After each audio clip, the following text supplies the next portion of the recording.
Olivia's a fairly experienced player from Poland, Anna with a fair bit of experience herself. Not much between these two players.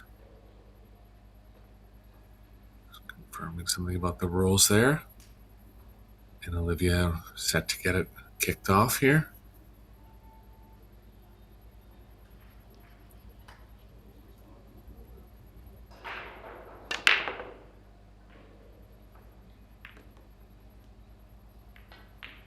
Good contact. Ball in the second row down.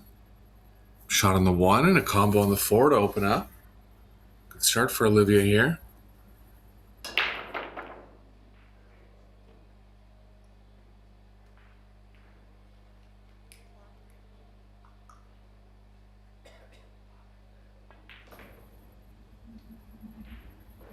Women played down to a final 32 single elimination stage. Both players will have 2 victories in stage number 2 at this point.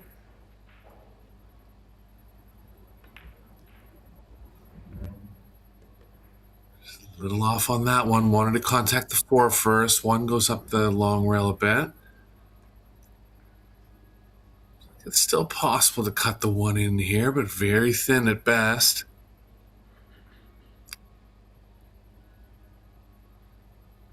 Might be able to bank it past the 9. Not much for safe options. Levska having a good think about this one. She's called it straight in.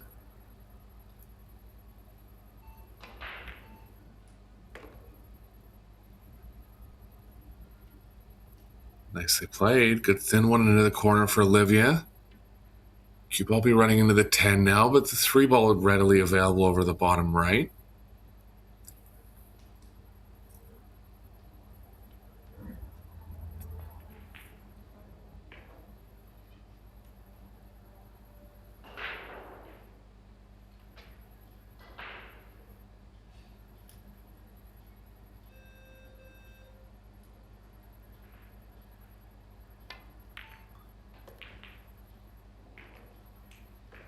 Another good recovery shot, and she's getting in better shape now. Long stretch on this one. Going for the bridge. She'll be able to avoid the 5 coming back towards middle table, but she's going to leave herself another thin one on the 5. Tough to draw the cue ball and have to run into the 5 here, so I think she'll just have to accept getting back near where she's at, ideally a little more to the left of it.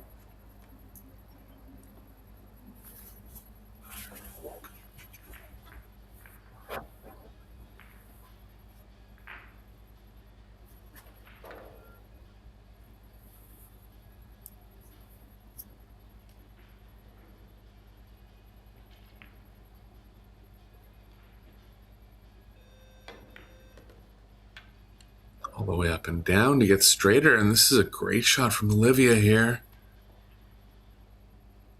Didn't actually think she would take it all the way up and down on that tough of a pocketing shot, but was the proper shot. And after 4 good executions, she's in good line now.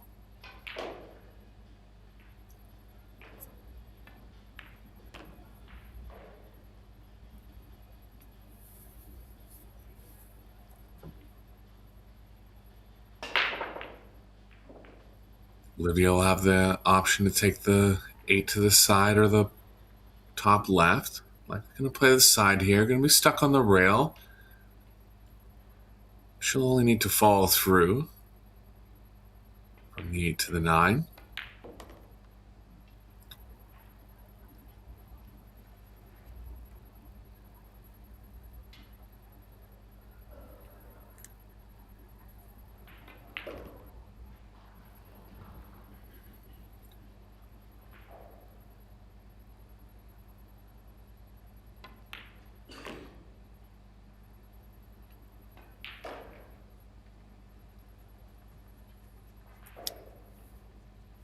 One or 2 rails back from the 10 now, likely to the left side of the table.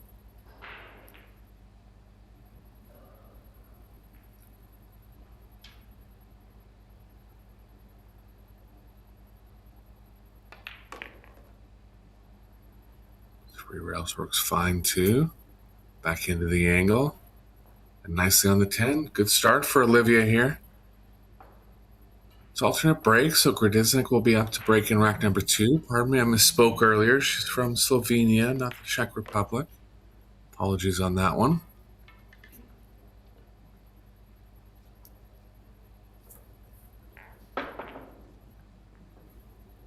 Seen Gradišnik play in the European Championships before. I was impressed. Young player with a lot of talent.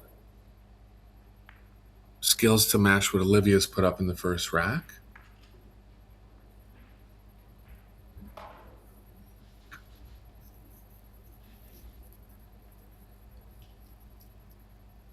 Let's see what she's able to respond with in rack number 2.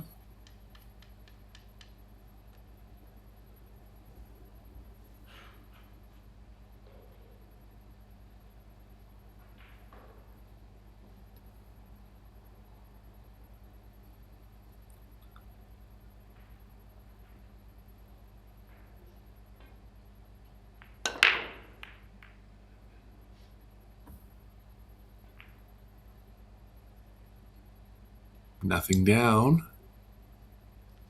Another chance for Zalewska.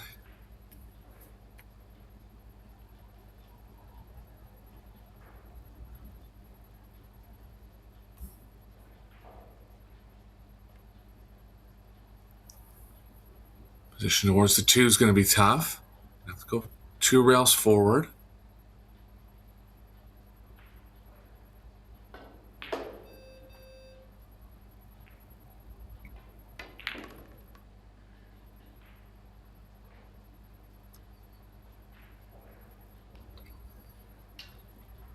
Room between the 2 and the side pocket to avoid a scratch. Cue ball's going to have to cross over to the right side and back.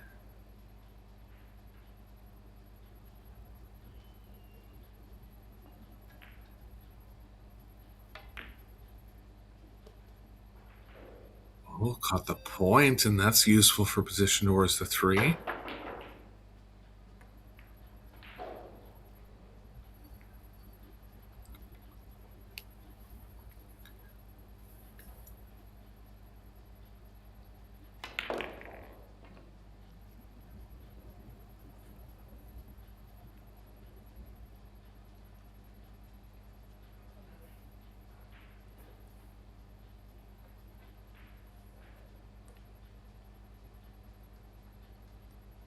Straight back towards the 5 now.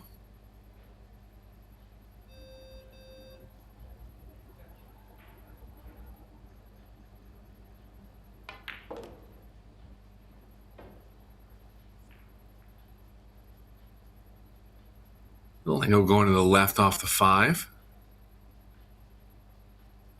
That'll be okay for the 6 in the bottom left.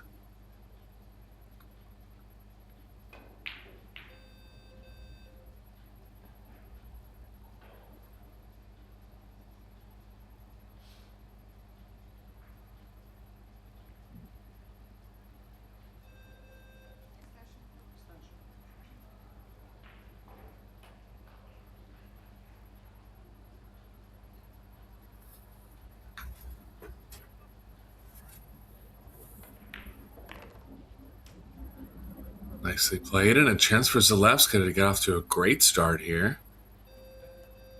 Cue ball is traveling a little too far to the right off the 6. She can go above the 8 if she likes, or try to hold it up with some left spin. Just depends how far the cue ball is going to the right here.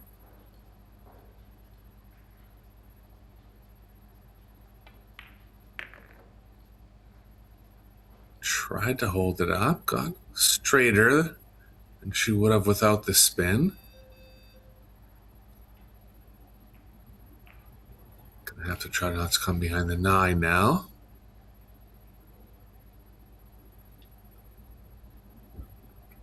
She might have too much angle, might have to look for something around 2 or 3 rails here.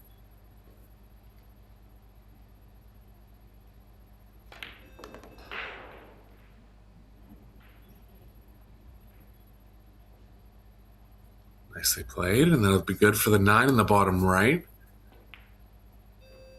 So picture perfect start for Olivia here in the first 2 racks. Anna with no looks at the table yet, only a dry break.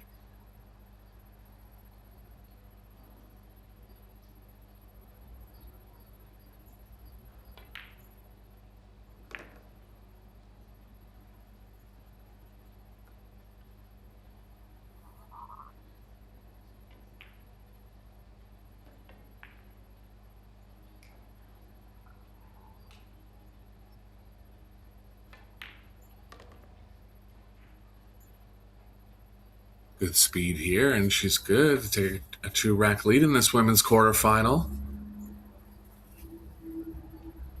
Just going to have to do a quick reconnect here. I'll be right back in about 20 seconds for the rest of the action in rack number 3.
Apologies to our viewers at home. This is Eric Carlson back bringing you the action. Dry break for Zalewska in rack number 3, and Gradišnik's up. First chance at any kind of play in this women's quarterfinal. Looks like she might have the thinnest right edge of the one, and that'll cut her into the pocket, so she's going to have an offensive try here.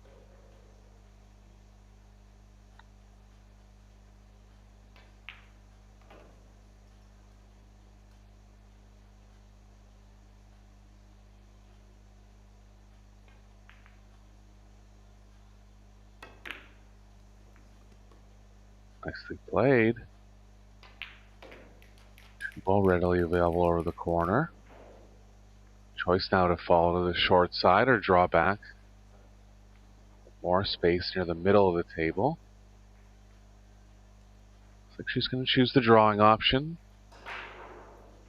The rack looks pretty good. She'll want to get fairly straight on the 3 here.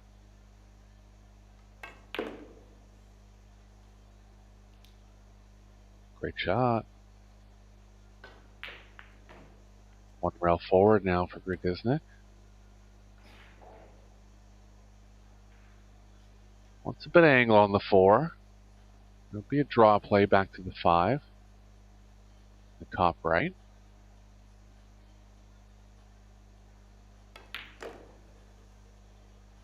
Ooh, caught a little bit of stun on this one. She's come up short here.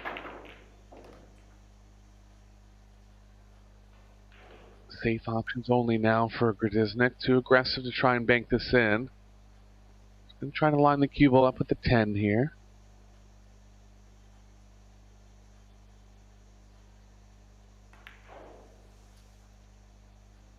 Did go at the bank. So much so that she didn't even call it. Just really hit that one thicker, trying to focus on where the cue ball was ending up. So Zalewska's going to have the option here. Mind, we're playing WPA rules 10 ball, so all shots that aren't obvious must be called, including all banks. Wouldn't have made a difference. Gradišnik didn't leave anything here, so she would have been at the table regardless. Just something for her to keep in mind as the match goes forward. She knows better, just assume that she was always going to hit it thin enough that it was going to go into the short rail comfortably. Long distance jump coming from Anna. And a bit of urgency on this one. Down 2-0 in the set so far.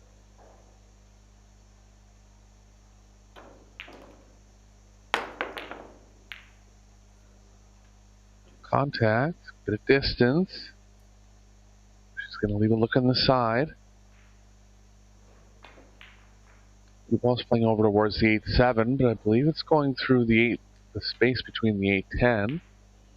Just to try to avoid the cue ball hitting the 8 off the short rail.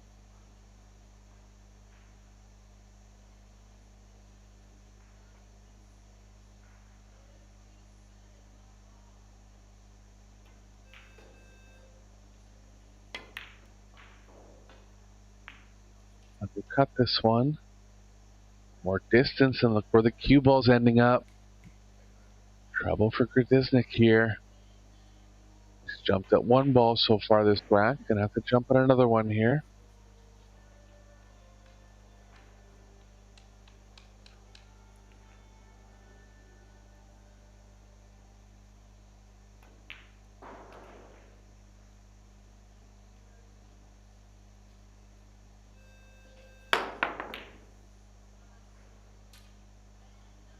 Real thick, distance again.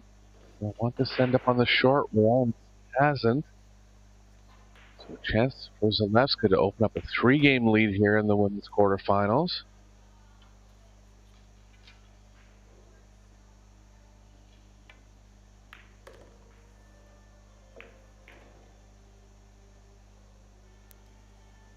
A bit cue ball movement from 8 to 9, but the 9's comfortably over the top right.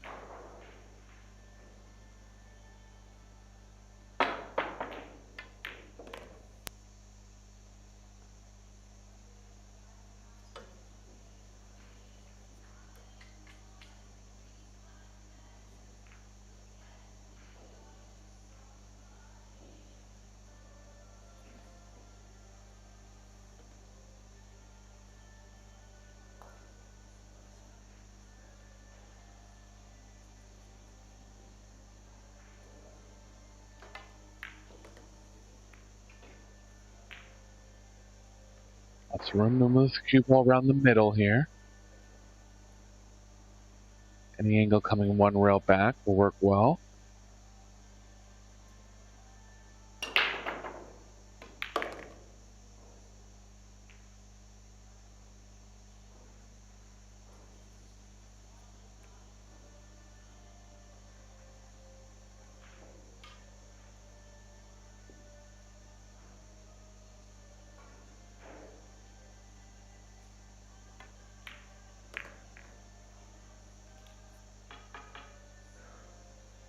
Gradišnik actually defeated Zalewska in the first round of this Women's European 10-Ball Championship 6-3. Zalewska's come back with wins over Billiard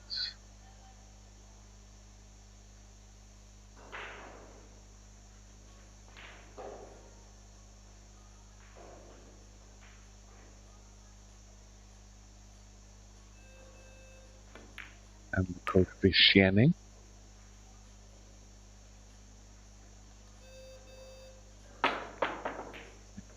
The last 32 over Lubinaz and Ghaffari in the last 16.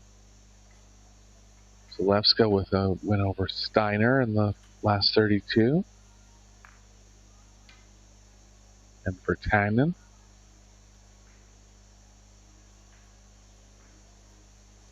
Some other scores from the women's quarterfinals going on currently. Ina Kaplan ahead 4-0 against Monica Zabek. Linnea Hjelmerström, the winner of the women's straight pool division, up 4-1 against Vaughn. And Baumgartner over Lena Primus 2-1. Good break from Gradišnik. Nice square hit. 5-ball finds the side pocket. Two ball coming very close to the one, but I believe she has a shot here.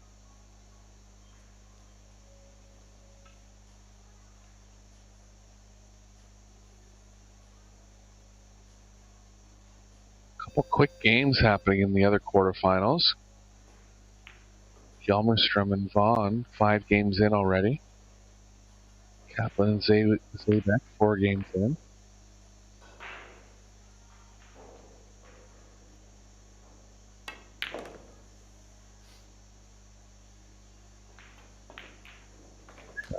Shot there. Gradišnik has some great talent. He's got caught up on that following play from the 3 to the 4 in rack number 3. Nothing offensive at all in the first 2 racks. She's going to be under the gun here for the rest of this match.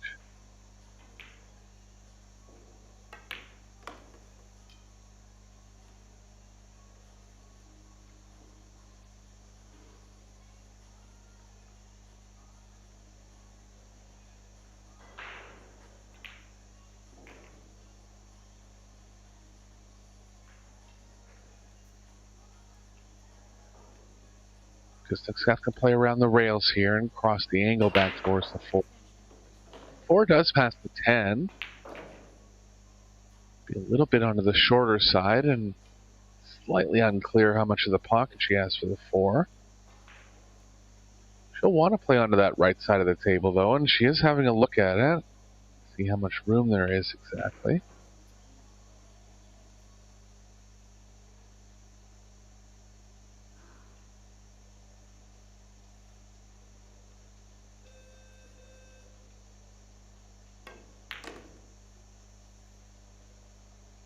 The speed here.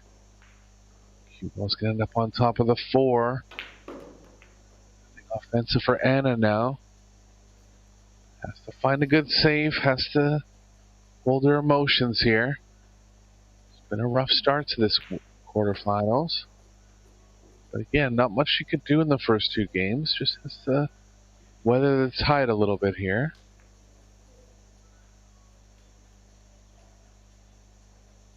Off the left edge for Zalewska. And 4 into the middle of the bottom short rail. Cue ball's playing towards the side. She can avoid it going past it.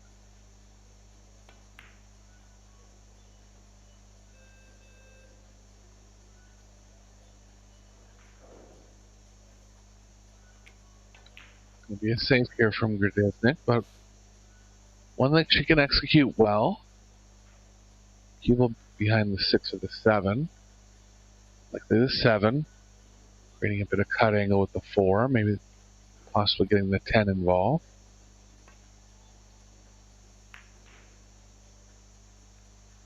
And the 6 will work as well.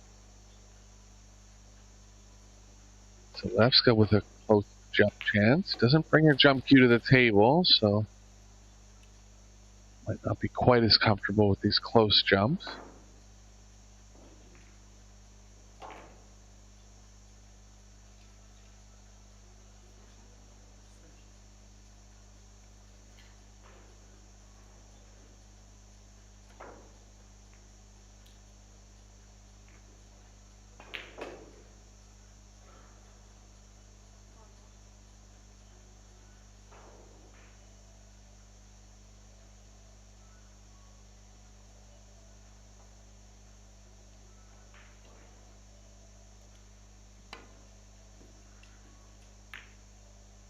Good contact from Olivia.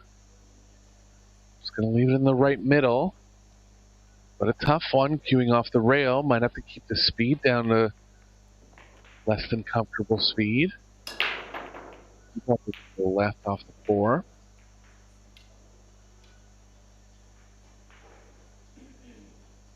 She can go to the corner as well. She might favor that in the end. I couldn't see what she called there.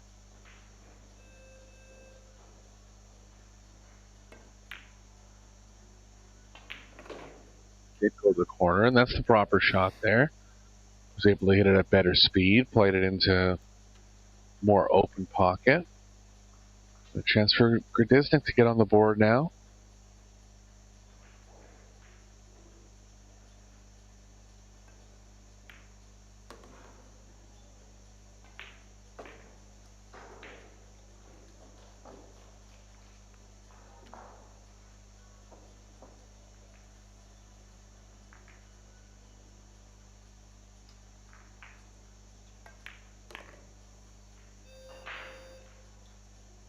Nicely in control here. Wants an angle on the 9 to move back towards the 10.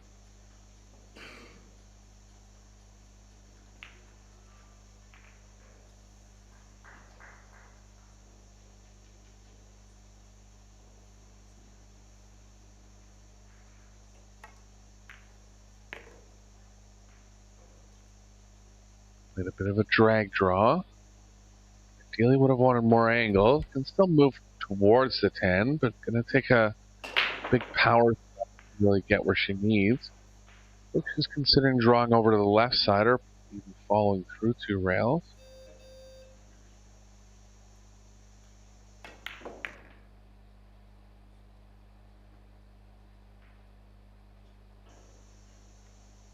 She has, and that's nicely controlled there.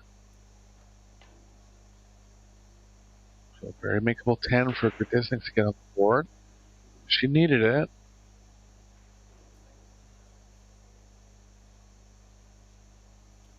Strong out.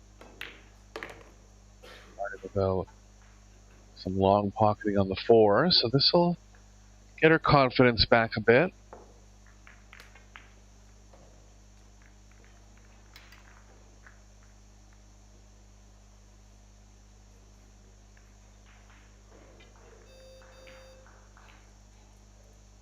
Hjelmström and Kaplan both on the hill now at 5-1.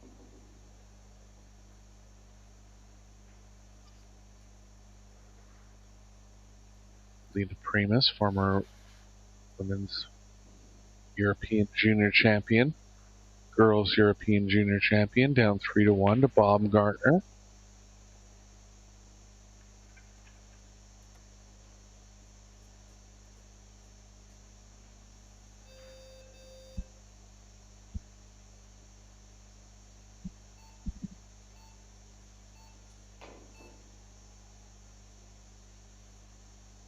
Both players breaking from the middle. Olivia looking to for the 9 straight back in the side, and there goes the 4. Cue ball getting kicked around, but ending up with a shot on the 1. Chance at her second break-in run of the match here.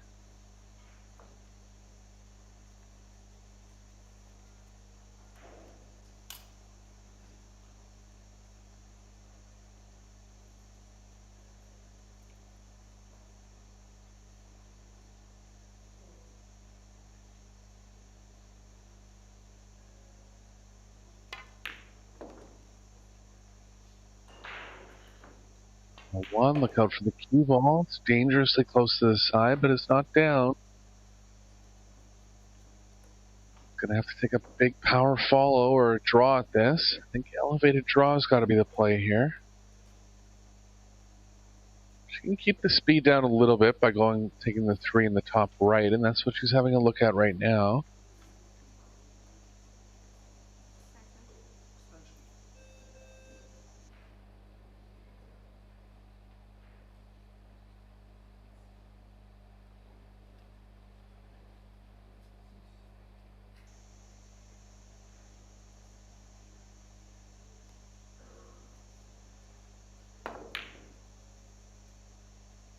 So cut this. Another chance for Gradišnik now. It's a good one. So it looks like she'll be able to draw back for the 3 in the side, but she can draw the 3 near the cue ball near the 5. Having a look at the side. Might be just straight enough that she can hold on to the left side of the table enough.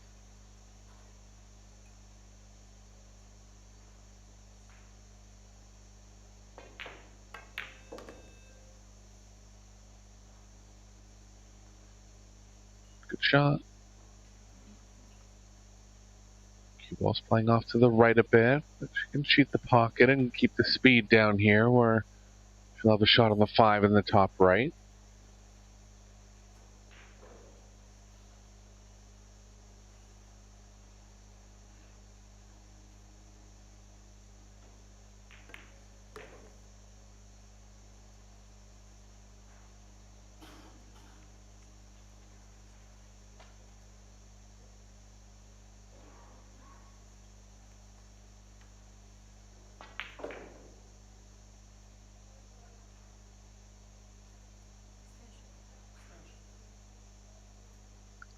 is going to have to be played with some speed. Cue ball's going to be forced over the left long rail.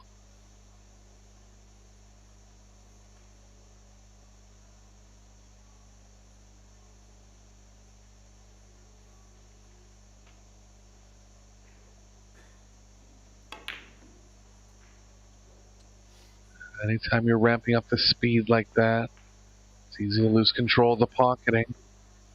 And it hasn't ended up well for Anna here.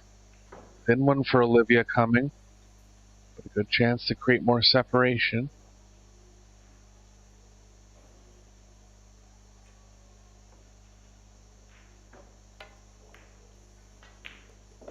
Nicely played, dragged it in, slowed the speed of the cue ball down. Good natural angle coming across one rail now.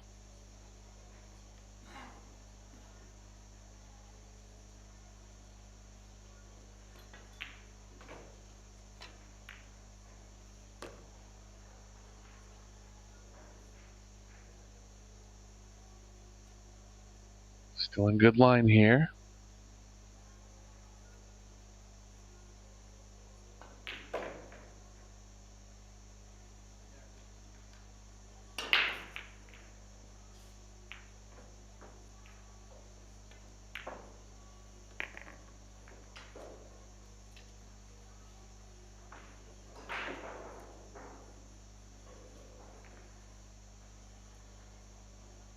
Cue ball's trending towards the left long rail a bit. She can get it off the rail with a bit of left spin, going forward 2 rails. Nicely played. And a good lead now for Zalewska if she gets these last 2 down. Moving into the latter stages of the match.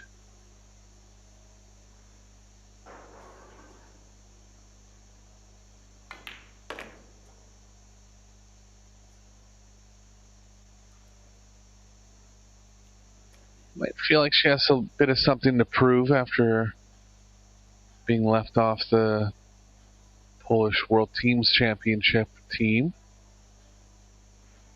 Would be in the top 3 females in Poland.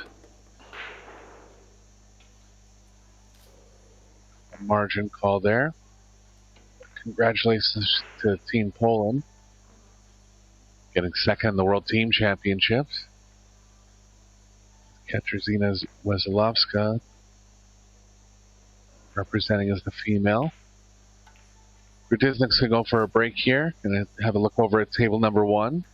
I'm going to take a break myself, and we'll be back for the conclusion of this match.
Zalewska and Gradišnik both back in the arena. This is Arcos bringing you the action. Been strong play from Zalewska so far in this match. Only a couple missed balls, one break and run, one run out from Gradišnik's break. Gradišnik's played well, just hasn't had as many chances really. Looking to make a comeback here.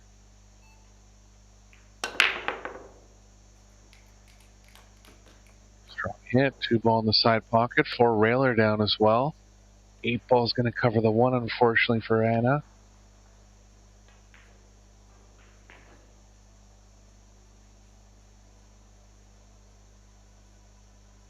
Be a lot of pushes here. Never going to leave anything offensive, considering where the 8 is.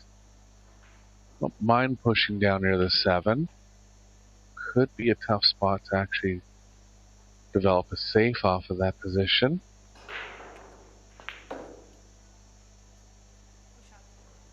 Either player could always roll onto the 1. Try to develop something from there.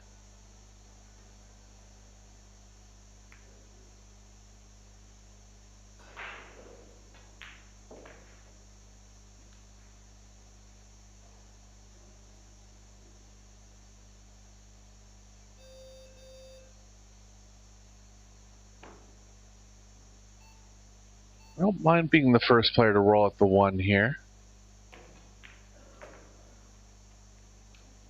Nothing wrong with giving it back and seeing if things turn out badly.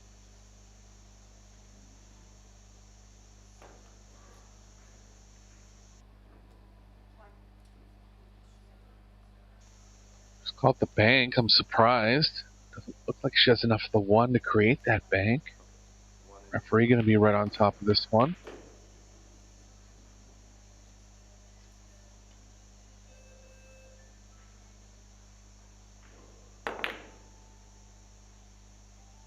Was legal. Caught the double kiss. She's going to leave Zalewska straight in here.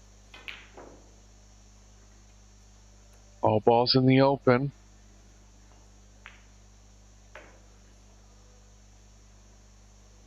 Might have to develop something on the 7 where she stays on the short side.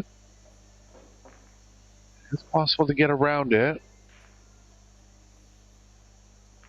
A very good chance for Olivia to get on the hill here in rack number 6.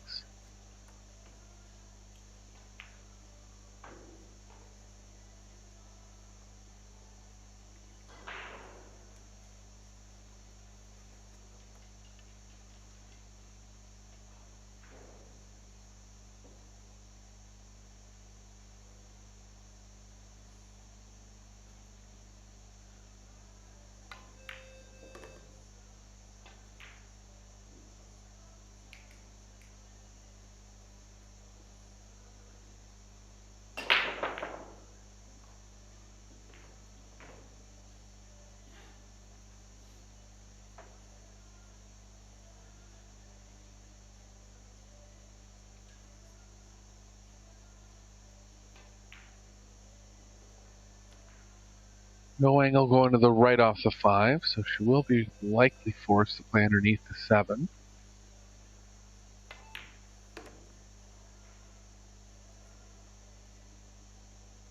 Has to get the draw right here. There is a decent amount of room below the 7.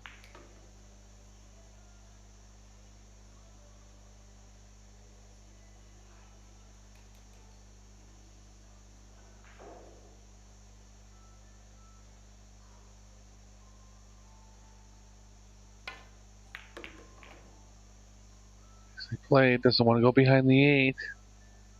She has. That's a little unlucky there. Big break for Gradišnik.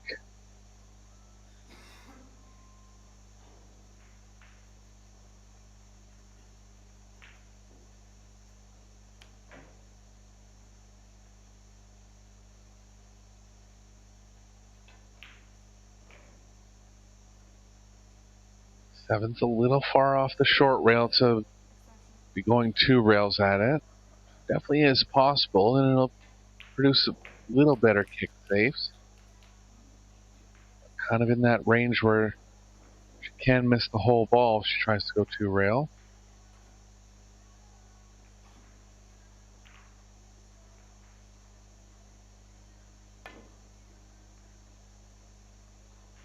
Yeah, a bit of a trap there. She did go out at 1 rail. She was likely not to leave any kind of safe. Much more likely to miss the whole ball going 2 rails. Decided to go aggressive. And with ball in hand here.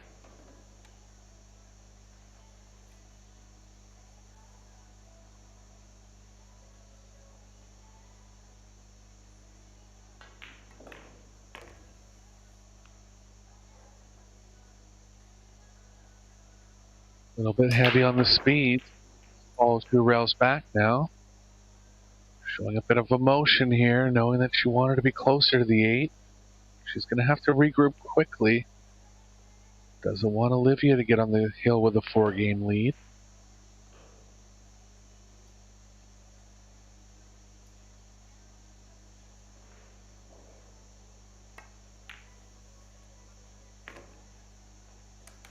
She's decided to draw out of it, and she's going to have more distance on the 9. Cue ball's moving naturally to the left side of the table.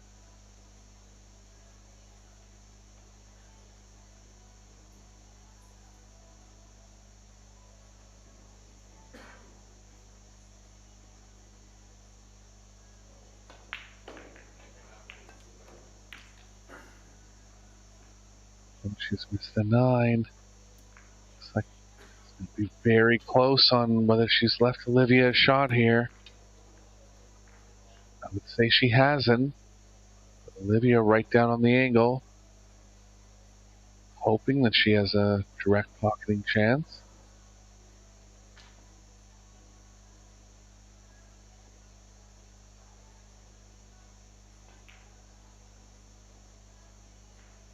It's going to need some left spin. Definitely. Might need a bit of a swerve here, but she was going to go offense right at it. Didn't catch enough swerve. And an offensive bank chance for Gradišnik here. Really preference on this one. Kind of depends on how strong of a banker she believes she is. But it is lying fairly dead end to the side. She's got it. Possible turning point here in the women's quarterfinal.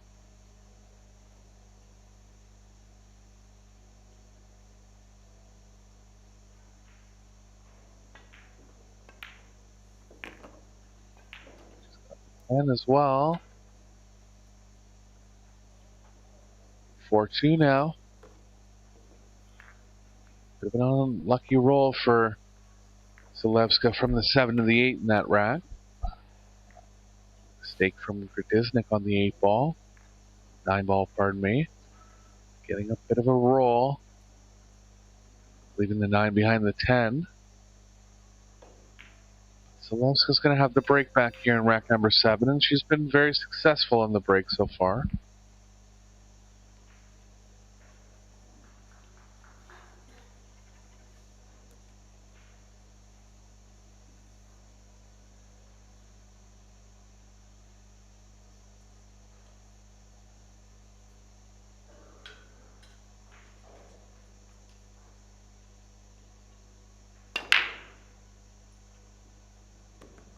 Good contact. Ball's in the second row going in consistently.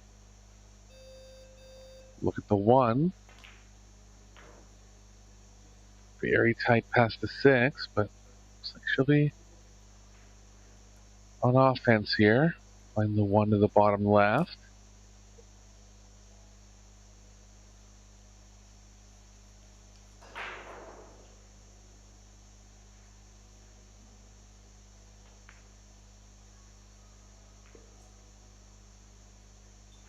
Cue ball's playing into the 3. Trying to think of ways to avoid playing right on top of it.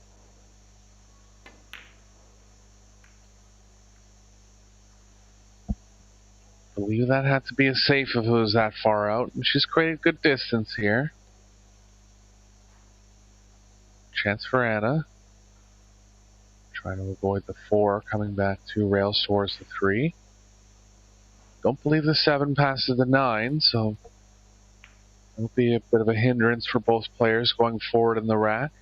It is available into the bottom right. Good blocking there from Anna. Gets around the 4.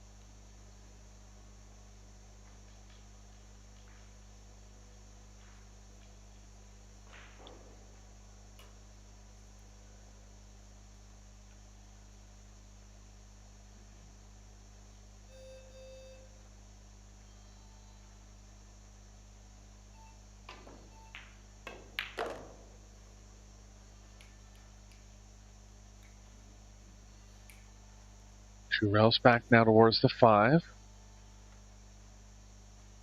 Still not completely clear if the 7 passes into the bottom left, but I'm pretty sure it doesn't. Top left, pardon me.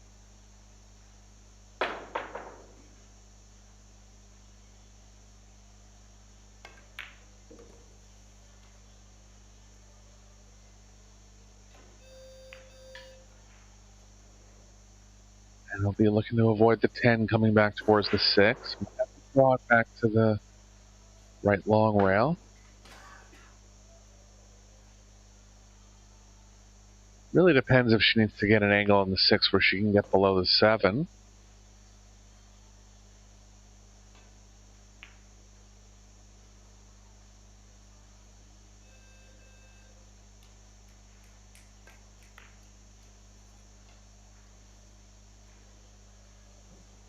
Yeah, that's add some left spin into that ball. And up throwing the 5 a little too much. Looks like she might have got Olivia again. Olivia walking around positively, like she's looking at an angle on the 5, on the 6 to get to the 7. So looks like she has just enough of it here. That's to be feeded into the far right side of the pocket. She looks at the shot.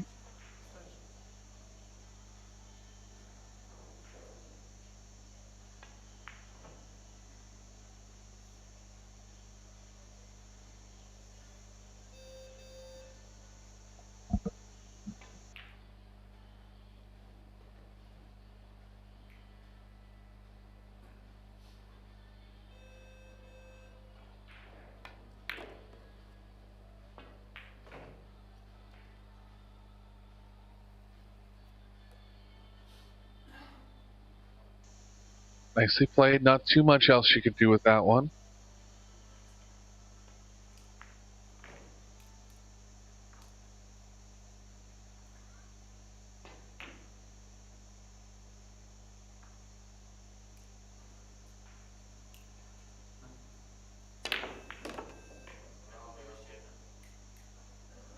Good attempt at powering through and getting into that position where she could have pocketed it in the bottom right.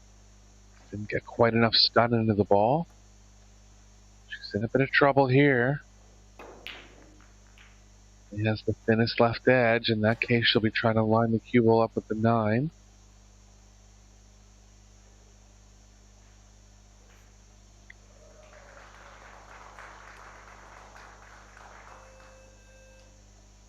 Looks like she doesn't have enough of it. Just kicking at the short rail here. A lot of open space to leave a shot.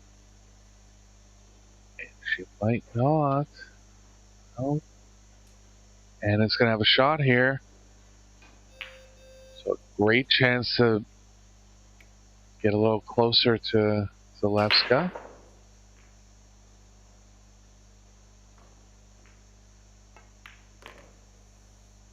She'll be breaking in rack number 8.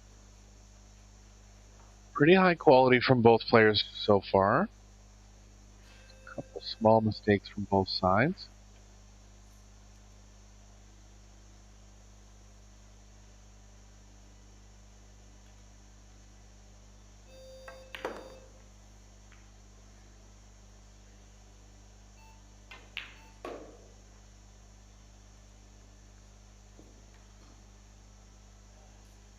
Again, don't forget, Gradišnik did defeat Zalewska in the first round of the tournament.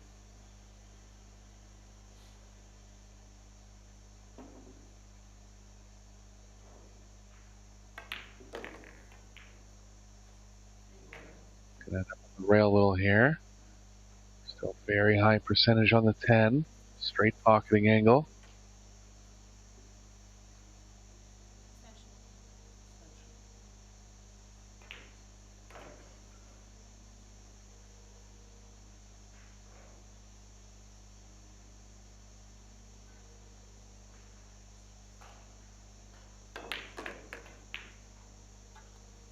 Good fundamentals from both players.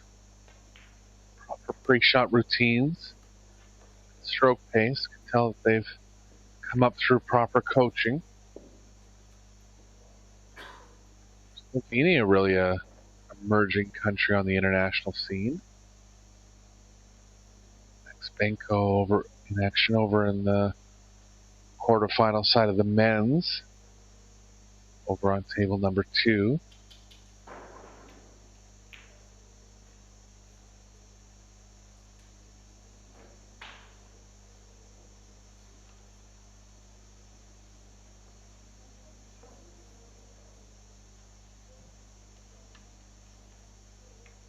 Gradišnik to break in rack number 8 here.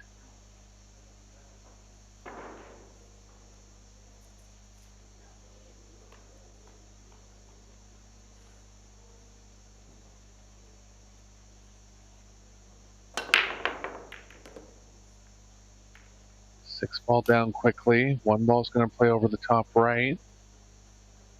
It's going to be straight in on it, and the 2 balls surrounded by the 8-4. So just looking to get an angle on the 2 where she can cut it into the 4. Use a bunch of blockers. 10, 3, 8, 5, and the 9. Block the 2. Off a safe play.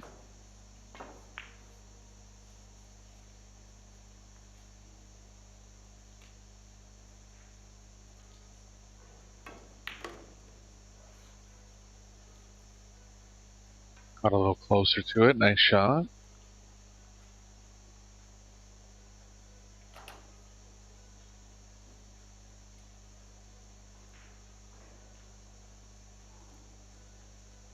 Just trying to cut the 2 squarely into the 4. That'll leave the 2 where the 4 is. I think she might be playing some kind of follow play. I'd be a little worried about this. Yeah, I didn't like that. Had to kind of play it in a way where the 2 was going to miss the 5-9 coming back up table. Just lost track of where the cue ball was. No chance here for Zalewska. Doesn't look like 3 passes the 5. Is available into the right middle. To get into that area.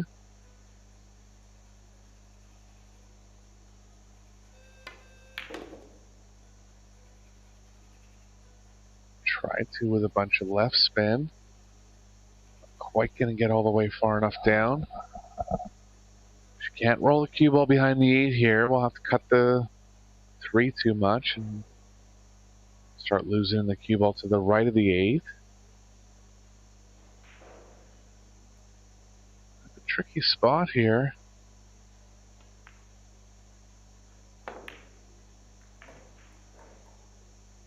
Nicely played as far as the cue ball coverage. She's got the 3 behind the 9. And up quickly to see if she has the right edge. Doesn't look like it, so going to have to be kicking off the short rail here. 3 should contact the 9.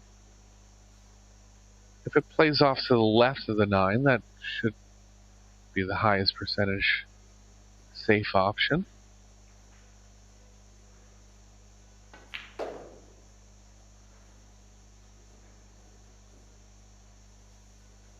Got to be careful she doesn't hit this with too much speed. If the 3 plays directly into the 9, be in danger of not hitting a rail.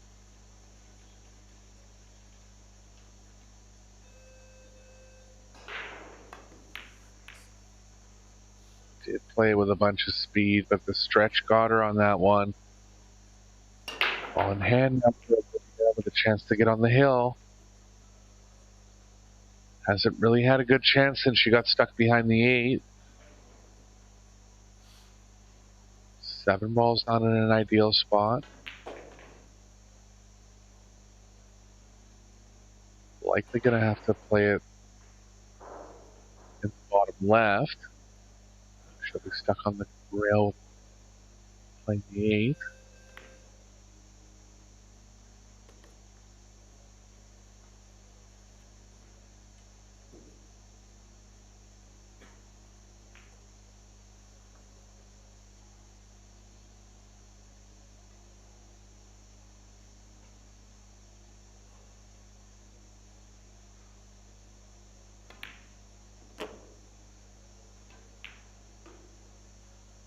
Good angle on the 5 to get tight to the left long rail here with the cue ball.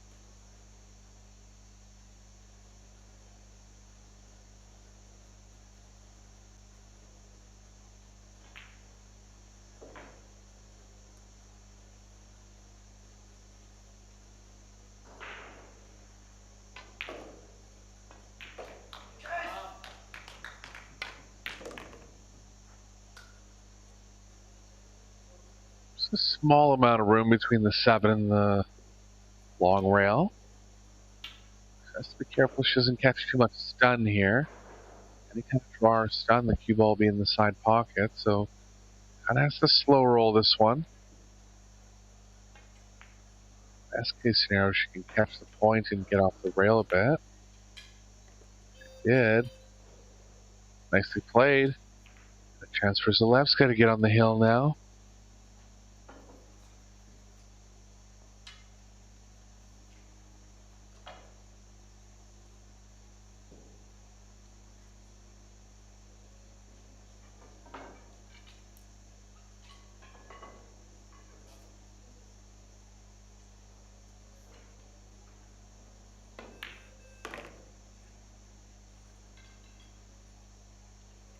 Two rails back for Zalewska.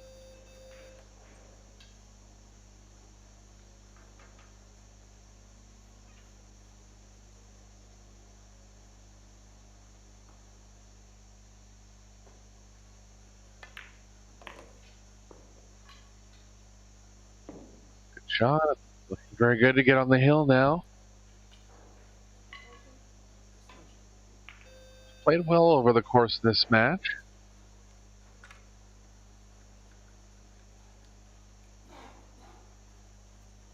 The extension here.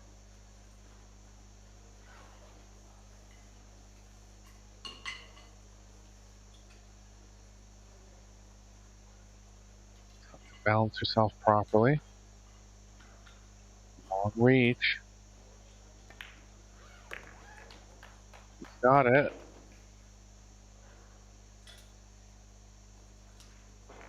She'll be breaking in rack number 9.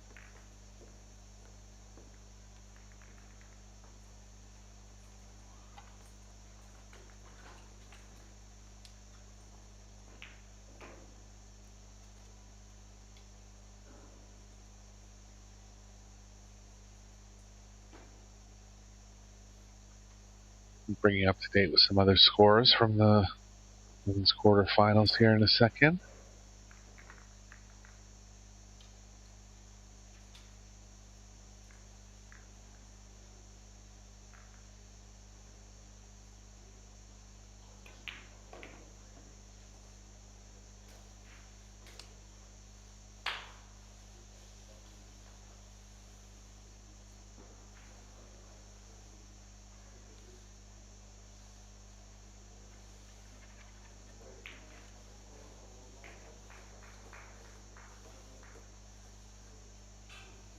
The Hjalmarström has fought off a comeback attempt by Vaughn and advances 6-4.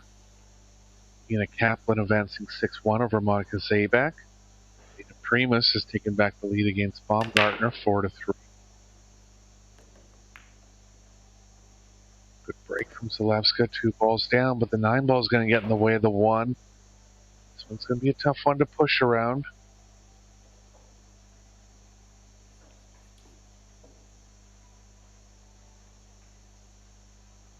Looks like it'll be Kaplan and Hjalmarström in the semifinals.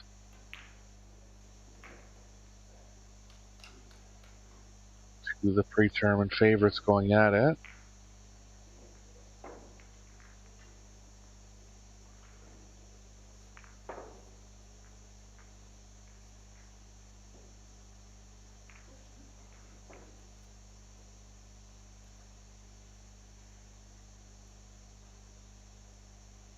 Quite sure about this push. Must be some room on the short rail to not leave anything offensive for Gradišnik. She has one clear for the 8 to bank the 1 in the top left. There is. Gradišnik will have a thought at that play.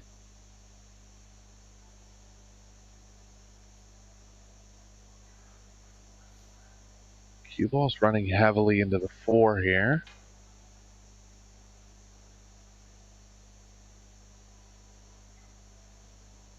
So tough to develop any kind of saves.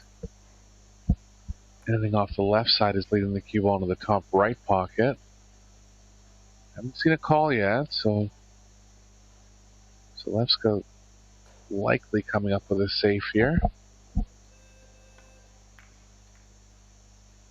She was able to hit it thin enough on the left side. Good containing shot. Similar play now for Gradišnik.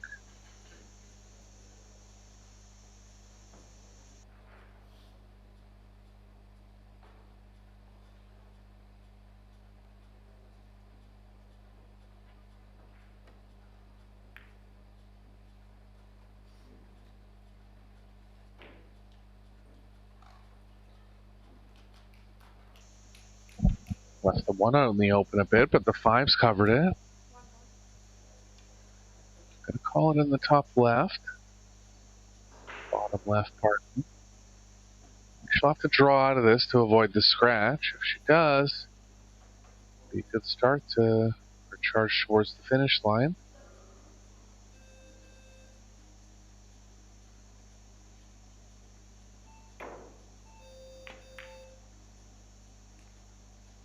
She's got this one. It's a great pot from that angle. Gonna have to get the cue ball right along the right long rail to be able to access the 4 offensively. There's just enough room.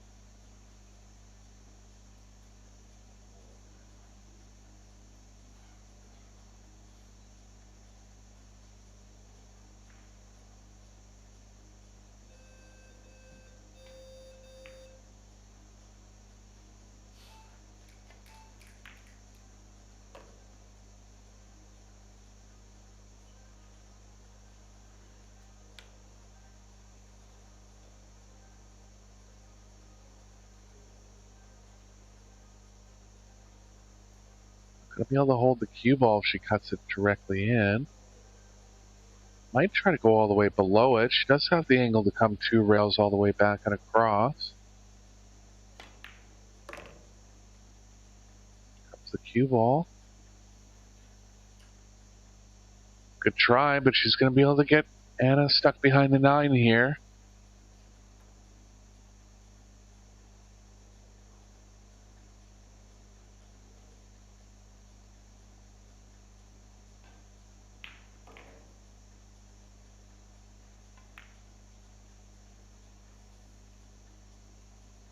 Nicely done, and it's going to have the right long rail.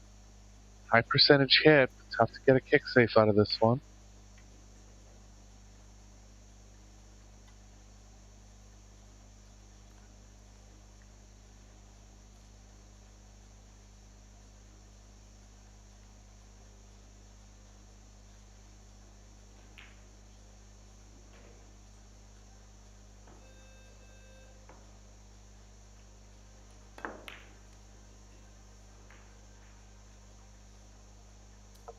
Going to leave it, and a first look for Zalewska to get over the finish line now.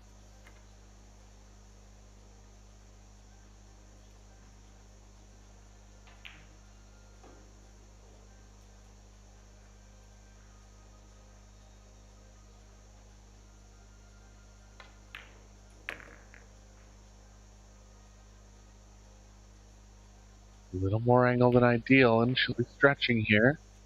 She can draw it enough to avoid the 8 drawing the cue ball over to the left long rail.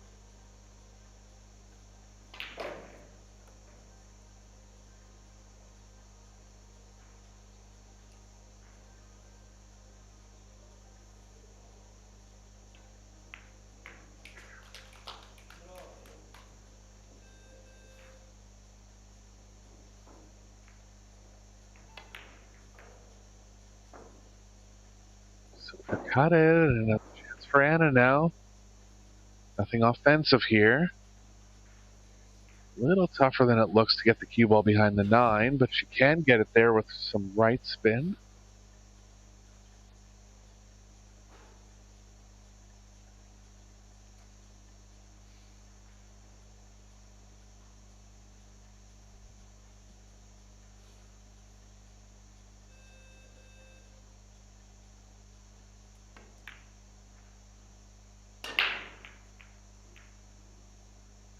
Just backed off the all-in play behind the 9, played the 5 nice and safe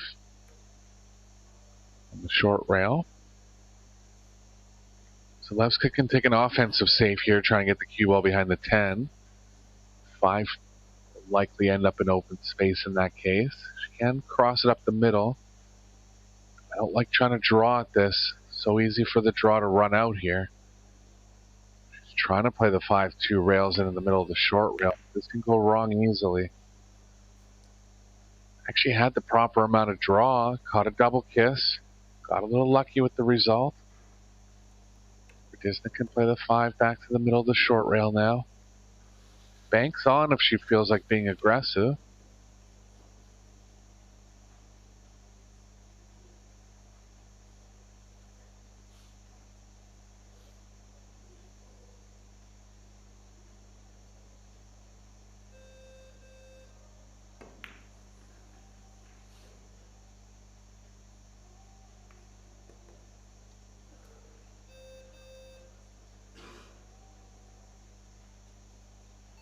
Eight ball goes down, not called.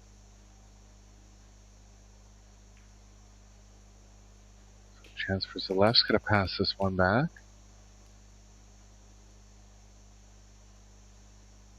Definitely would.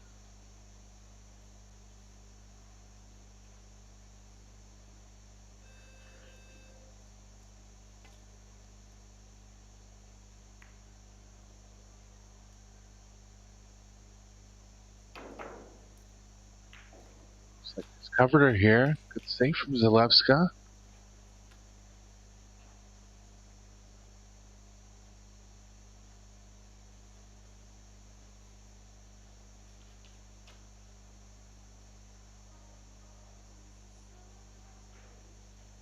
Very close on the pocketing angle.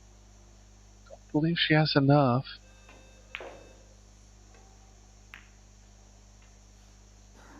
Gonna get the cue ball behind the 10. 5's nice and safe. Good little tactical battle here going on. Gradišnik doing her best to stay alive in this match.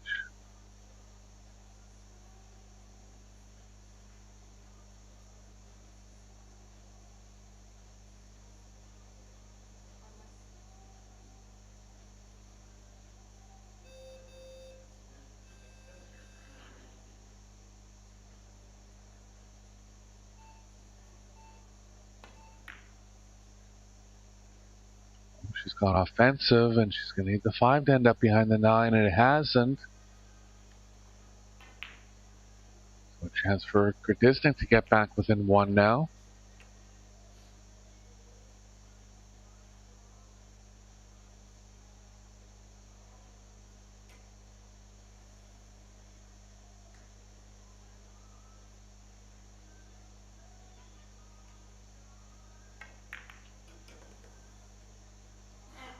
She's always got to run into the 9 there, and didn't run into it ideally.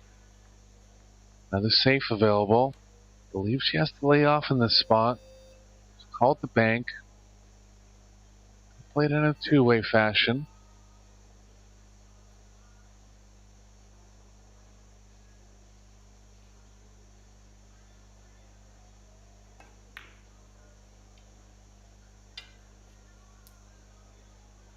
Purposely banking a little short of the pocket. Good speed. More options for Zalewska now. Safe is up the middle. Could get aggressive on a long bank. Like playing safe here.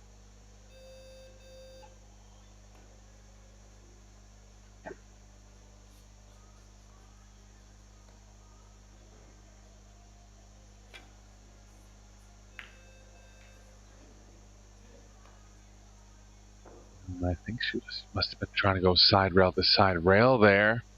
Just caught it overly thick.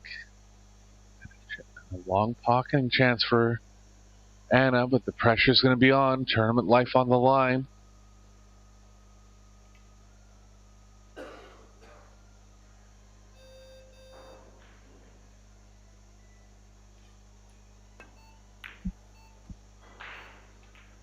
So overcut it, and she's going to leave it.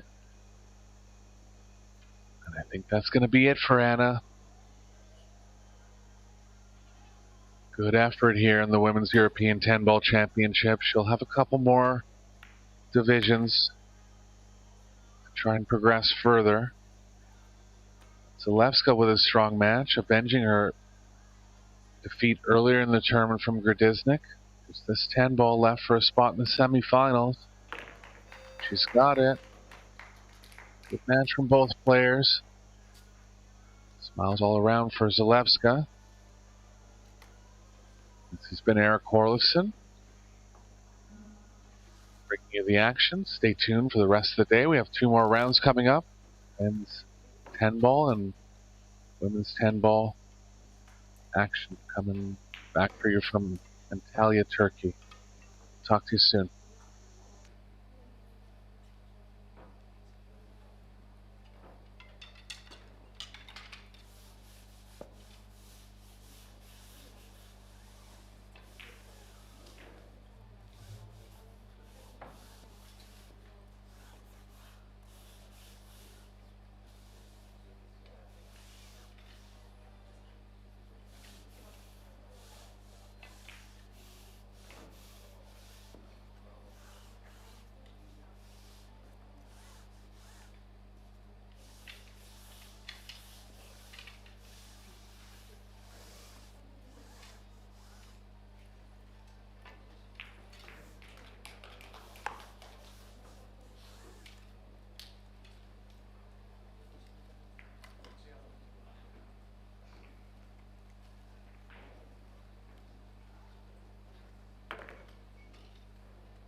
afternoon and welcome to the Miracle Resort Hotel in Antalya and the last rounds of matches in the 10-ball division here at the Predator European Pool Championships, organised by the European Pocket Billiard Federation.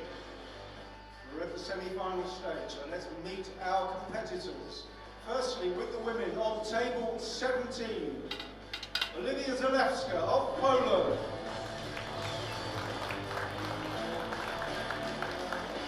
And representing Austria, Lina Primos.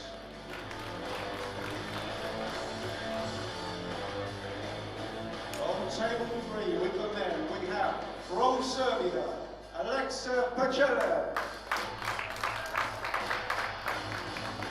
And his opponent, from Slovakia, Jakub Konya. On to table 2 with the men, from Poland, Daniel Masio. And from Switzerland, Michael Schneider.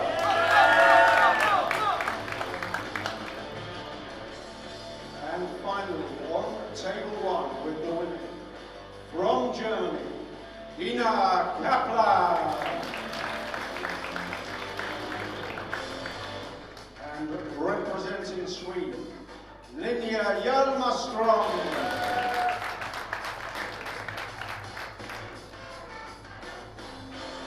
The women's matches are a race to 6 and the men a race to 8, and your referees in charge of the action on table 17. Arda Ozdika, Turkish Cypriot. On table 3, Serdar Karadak of Turkey. On table 2, Cesar Kezara of the Faroe Islands. And here on table 1, Alexander Vulovic of Serbia.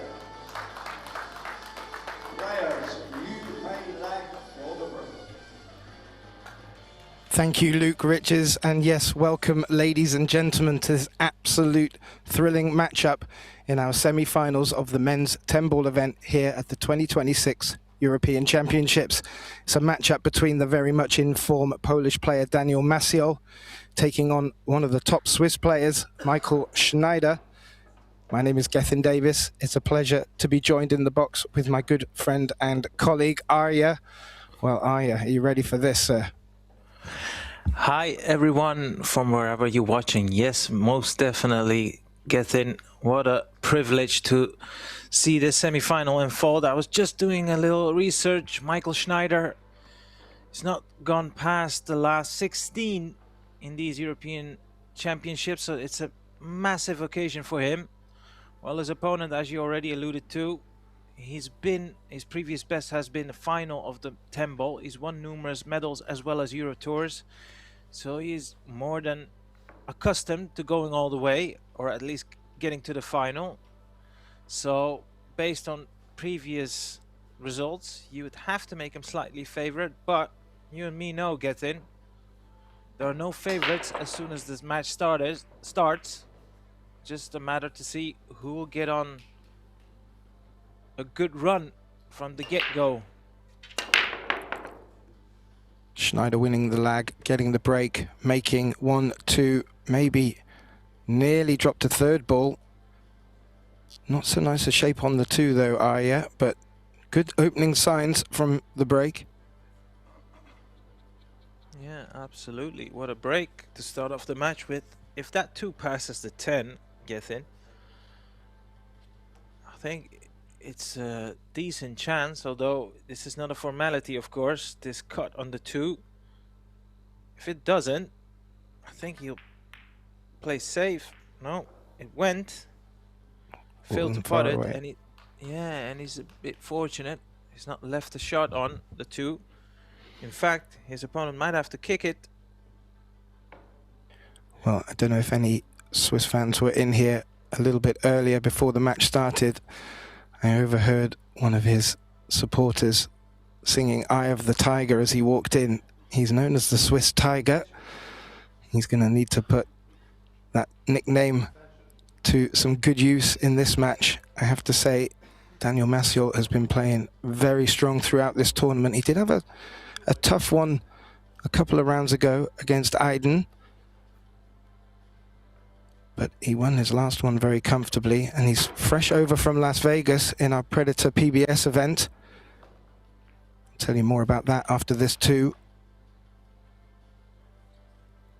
Wasn't far away from making it, are you? No. Curious to see what he made, what he done in the Las Vegas event. Yeah, well, he went very deep in the men's open. He lost to Fedor Gorst in the quarterfinal and was doing very well up to that point. And the Poles went deep in the men's team event, making the finals. And that was only finishing a day before this event began. And to see them, him and Wojciech and a few others, make it over from Vegas to this just goes to show their dedication to the European scene as well. It's great stuff. And delivering, jet lag and all. Yeah, full-time professionals. Yeah, it's a tough old school. It is, well, I'm sure if you watch this, you're a pool fan. It is one of the most exciting games ever invented. But it is brutal. You can be as good as these players and still struggle to make a, you know, a very successful living out of it. But at the same token, it's the best time ever. There's so many events. From Predator, from Matchroom, so there's a lot of money to be earned. But yeah, as you said, you have to make a lot of sacrifices, travel a lot. It's part of being a professional these days.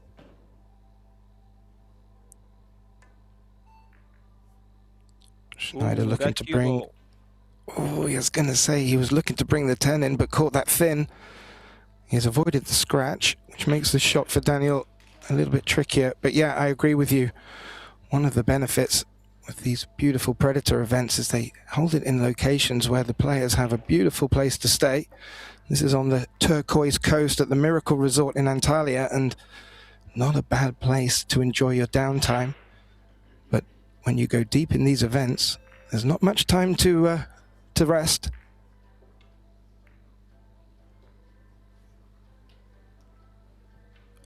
Well, that's about as containing as he could get, really, Aya, without getting the cue ball safe. Well, actually, I think he is trying to avoid the 9 and place his cue ball behind the 7, in all honesty, but that was always odds on to happen. He's trying to thin clip this 2 down to the bottom rail and use the 6 and the 8, or maybe the other way around, send his cue ball down table. Yeah, what started off as what looked a really good break from Michael Schneider has just pushed us into a little battle of the safeties, and I don't mind this early on. Gives us both time to look at how they treat these situations. Also gives them a bit of table time.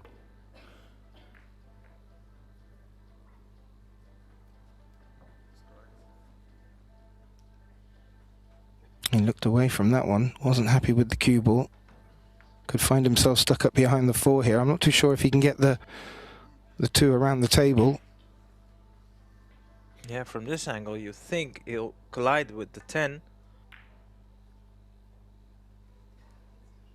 That's why he's opted against it, and I think he's played a decent shot. Not a real difficult escape, and you could be seeing Daniel calling the 5 rail first.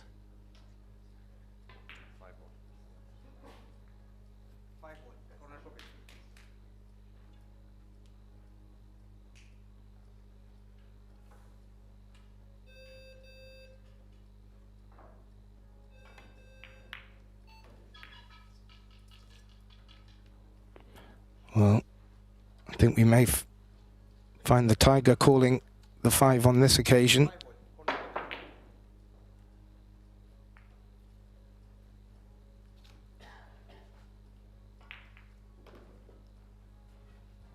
Yeah, it'd be a crime if he wouldn't. Well, he just needs to be careful, because if he catches the right-hand side of the 5 and leaves it there, he may not have a shot. He spotted both of them, and that 4 from the overhead. Can he squeeze it past the 6? Yes, he can.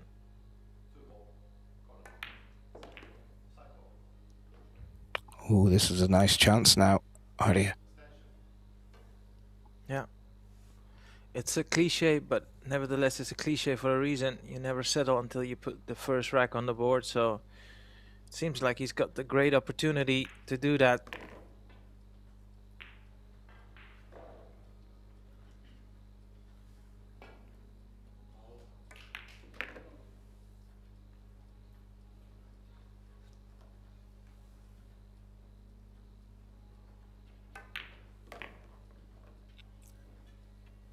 And although it's not a break and run, he's won this one on his break. Best possible start. Just needs to take these last two with care.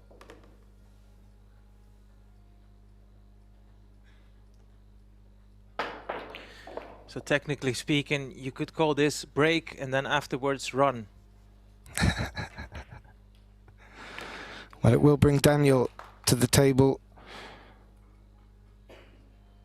for his break in this alternate break race to 8 format. So we'll get to have a look at how his break has been performing. On our other semi-final, which will be on table 3 streamed right now, is Alexia Pichel taking on Jakub Konia. You got to watch the quarter-final there of Alexa. How are you feeling about form of all these players going in? Is there one that's sticking their neck out in front for you at the moment? It's tough. I think what you said, Daniel Maciol is a strong contender, but I think Alexa also. He's reached the quarterfinals in numerous occasions in this. Well, it's actually he's secured his first medal at the European men's age group, and you know, he's a very talented player. So I don't know, because he managed to survive that onslaught. That was a very emotional ending, as you might have seen if you were watching that one live. I don't know, I have this feeling that he could go all the way, but it remains to be seen how much that match, grueling match that went all to the wire, took out of him. So needs to recuperate as soon as possible. Ooh, but nearly lost the cue ball there. Answer your question, I don't think we have a favorite because of, you know, several factors. Daniel Maciol just, you know, flew over from Las Vegas, so he'll probably feel some sort of a fatigueness. What do you think on that? Well, I was always a little bit worried, but when I saw how the Polish players got off in the early rounds, it was like as if it was business as usual, and I immediately put Maciol into a favourite position. I'd already had the pleasure of watching him for the few weeks before over in Las Vegas. There was a good number of events that he was involved in over there.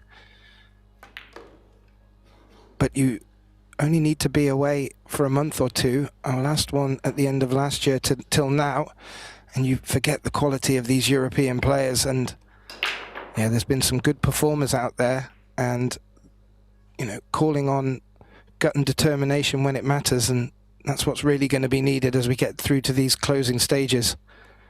And Schneider's at the table. I think he's called a 9 here. He may be going on the offense.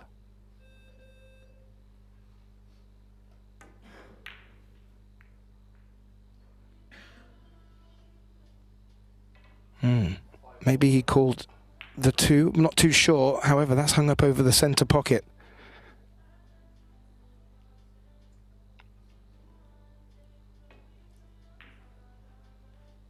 Is there a window to get the cue ball round for the 3? Catching it thin.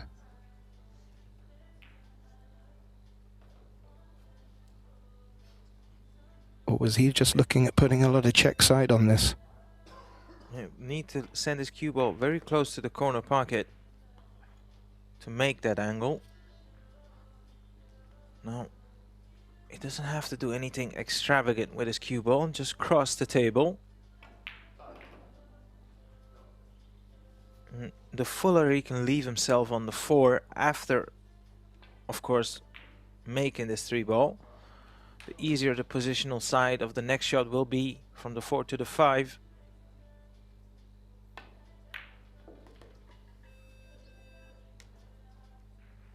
Flirted a little bit with the middle pocket, but he's played that to absolute perfection. This is what he was doing in the earlier rounds. He was on one of my matches and he really didn't give an inch. He was come up against a tough opponent as well, who had quite a few break and runs, but every time he had the chance, and I have to say his safety game was on par as well. But Schneider's had some great victories to get to this point. He must be brimming with confidence.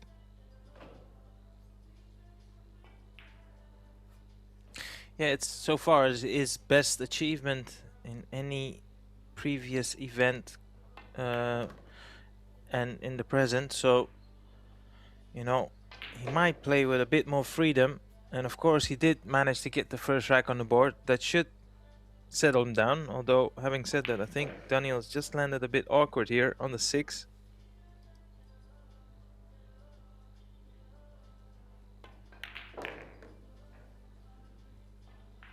Ooh, not bad at all.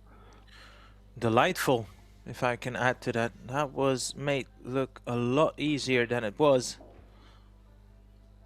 That was a fabulous touch shot.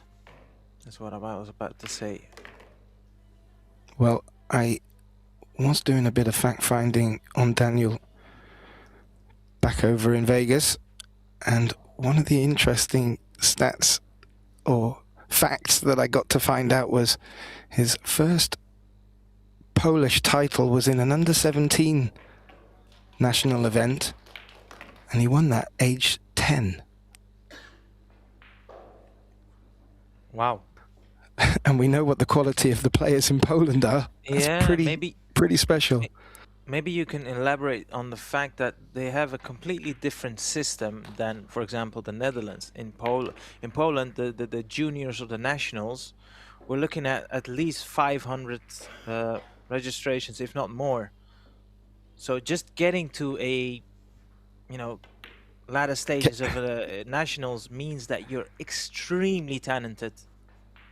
Yeah, and I remember reading that and going, oh, this young lad might be one to watch. I say young, him and Michael are around the same age. Daniel's 26, Schneider's 27.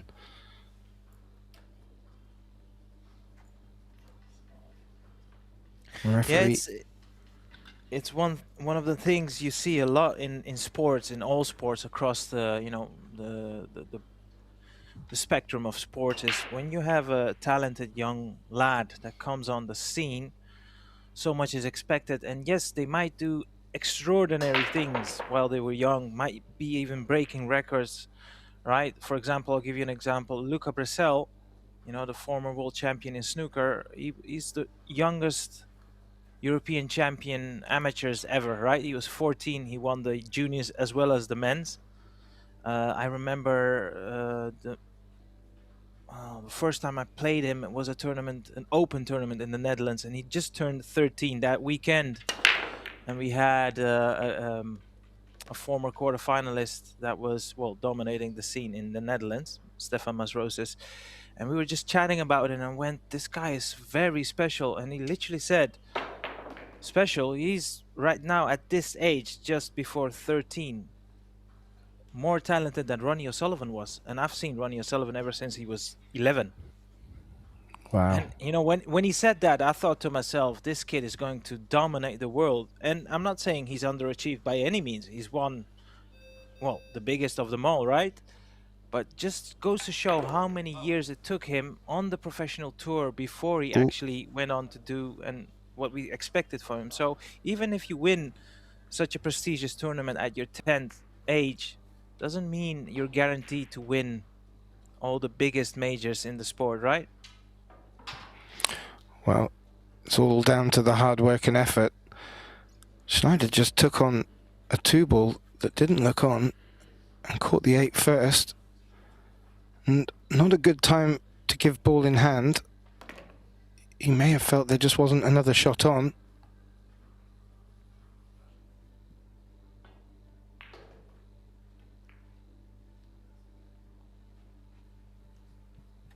We're talking of young talent.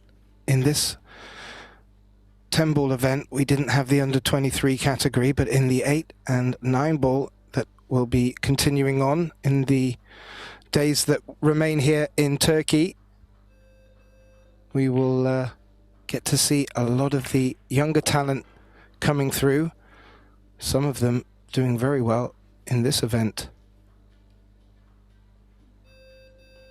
Battling it with the seniors.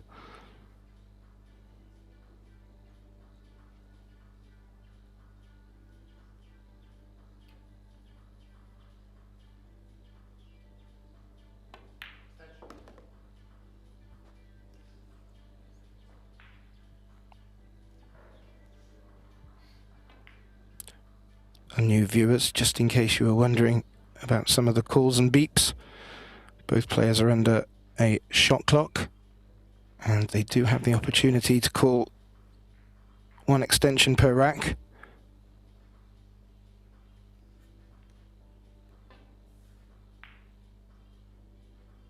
And that may prove to be a costly ball in hand in this third rack, but still early days. And one thing that I've been finding throughout this 10-ball event, the alternate break does allow an opportunity for a player, if the score needs adjusting, to build a bit of momentum. It doesn't tend to swing all one way, especially if they've got their break working. But on this occasion, Daniel Maciel takes the lead, will lead 2 racks to 1, and will get the break. So we have the semi-finals of the women's being played at the moment as well. Over on table 1, well, it's a repeat of the straight final back from Tuesday. Matchup between Ina Kaplan and Linnea Halmerstrom. On that occasion, back in the straight final, Linnea pipped Ina. So maybe there's some revenge to be had out there. And on the other semi-final, I believe it's a matchup between Olivia Zalewska and Lena Primus. If you want to keep up to date with the scores and also the other events that are taking place, please do visit EPBF.com as we get to see Daniel Maciel up to break. He leads 2 racks to 1 in this race to 8.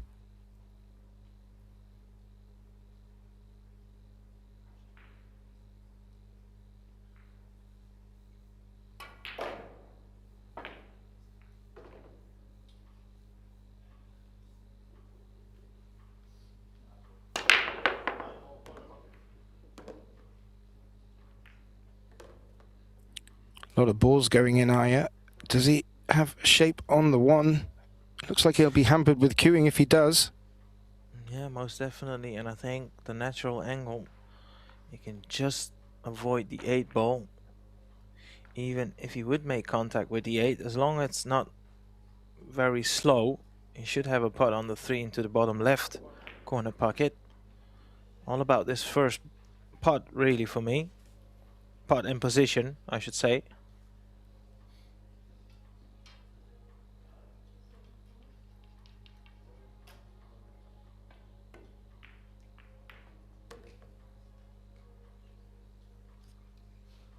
Yeah, it does hold. 5 looks like it has a path past the 6. Could be quite a good break from the Polish player here. Be interesting to see whether he wants to use the third rail, side, top, yeah, and the third.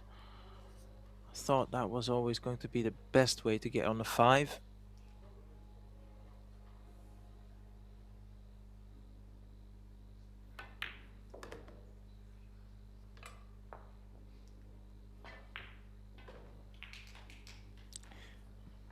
Well, I'll tell you what, Gethin, his demeanor around the table, Daniel, he looks like the type of player that is very tough to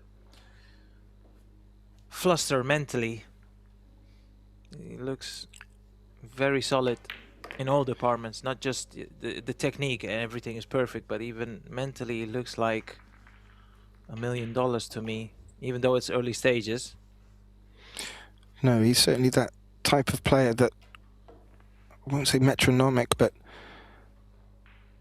if you were to walk up on a player like that in a situation where they were trailing by quite a margin, they would look exactly the same, with the same tempo, the same setup. And I can't say enough how important that is for a lot of players to maintain. So easy to get invested emotionally. I'm not saying he doesn't get emotional, but he does look calm as a coma walking round the table, and well, takes a 3-1 lead. And when Tim de Lauter and I were commentating on his match, Tim was sort of talking about a magic 4-rack difference, and he tends to feel when matches get to that point, the weight starts to get a bit heavy for the player catching up. Now, I'm not saying that that's something that needs to be playing on the players' minds, but it just means that it's important now that Michael, with his break, starts to get something working. And his last break wasn't that bad at all, Aya. No, definitely not. And but the thing is with cue sports is not as dynamic as tennis, right? So when you look at Daniel and how he's been playing, right, he just doesn't look like he's gonna make any errors. And of course, having had the advantage that, you know, he's well familiar in the bigger stages of tournaments, he's already favored in that department. And for Michael, this is already his biggest achievement in the European Championships ever since he's, well, participated in any one. Therefore, you know, he can't really rely on his opponent breaking down. He has to play his best stuff just to make it exciting. Well, sometimes the winning line is exciting, sometimes it isn't. On this occasion, there is no look at this one, so not much excitement for Michael. Looks like he's taking the push.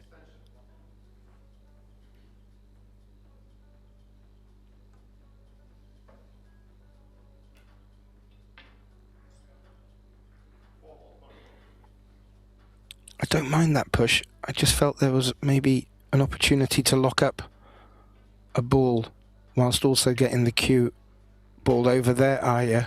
Sometimes little opportunities missed like that can make a difference. Agreed, the 4 is pretty tied up.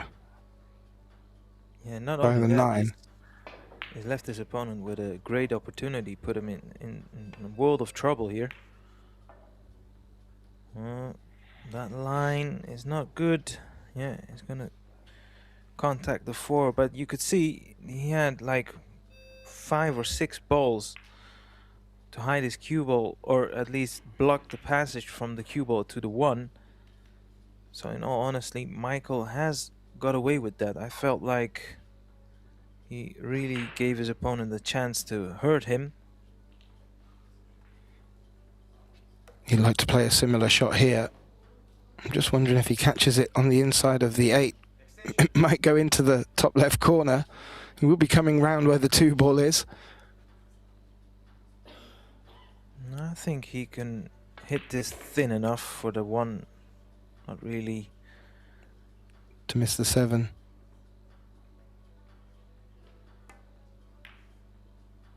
Yeah. How's this cue ball? Again hitting that 4.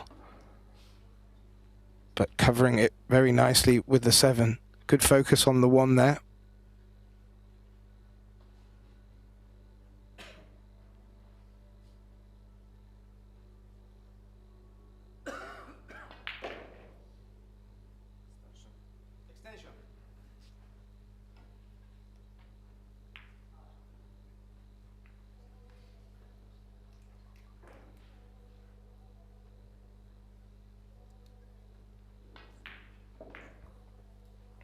Well, you'd think the one rail escape would be his best. He'd ideally, I'd say he'd like to hit it thick, but that may push the one into an open area. So he did make a call out here, but I didn't pick it up on the headset.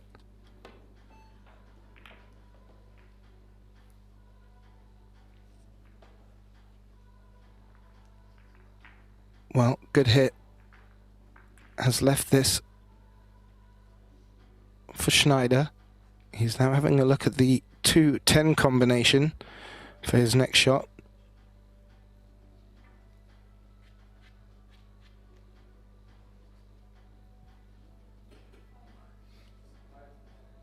Wondering if he can get behind the 9 to play the 2 in the bottom right. Oh, come around it that way. Oh, unlucky. That was the great line. It's just rolled on too far. Great line with the smallest of margins for error, unfortunately.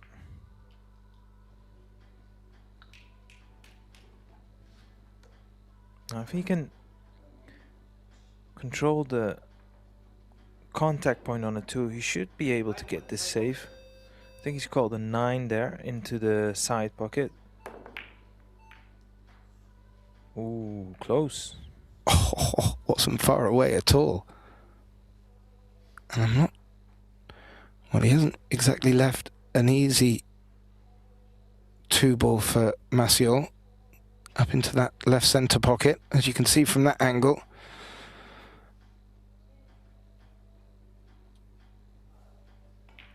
He could elect to play safe if he wants to. Yeah. So Schneider getting away with his last shot. He may be able to nick an edge on this blue 2.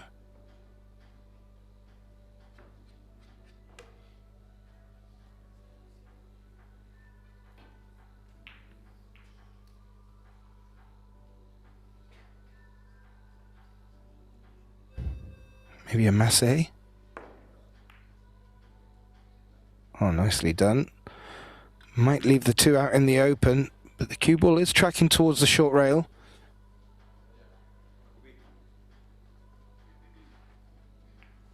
Yep.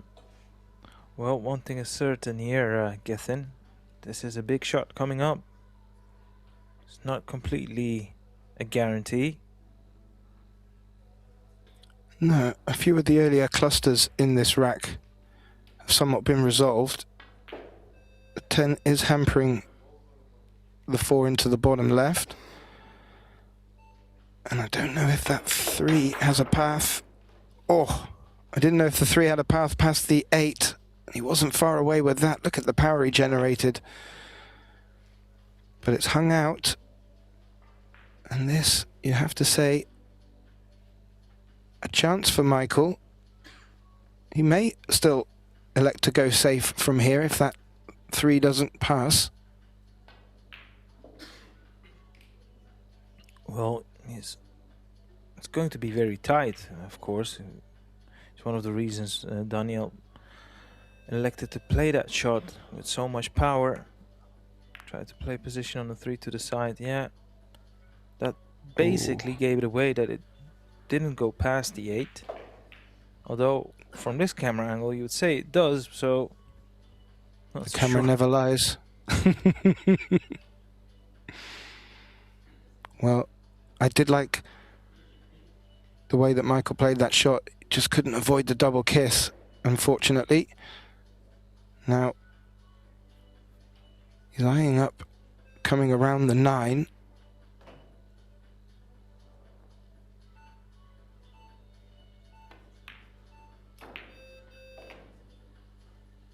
It did come round the 9 iron, but he didn't make the pot, and that might have left a gap.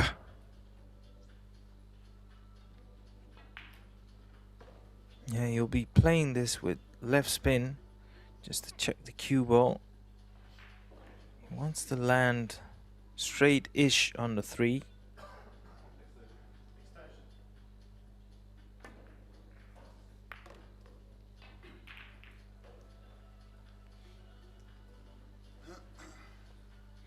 Now, if he goes forward, can he avoid running into the 7? If he can get his cue ball a bit closer towards the 4.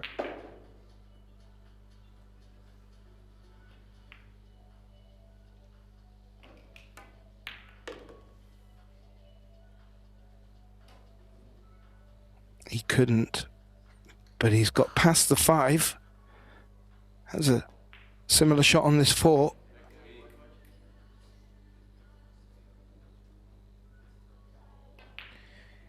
Yeah, considering he ran into the 7, this has not worked out badly at all. Oh, nice. 5 in the same pocket. Oh, would have just liked a bigger bounce off the long rail. Yeah, he's roughly 3/4 of a diamond short. I think he can avoid running into the side pocket with his cue ball. These are tricky. And can just focus on the pot. Be very unfortunate not to get shape. No, he's going on for the 7, he's not. side. Yeah. Ha, very nice.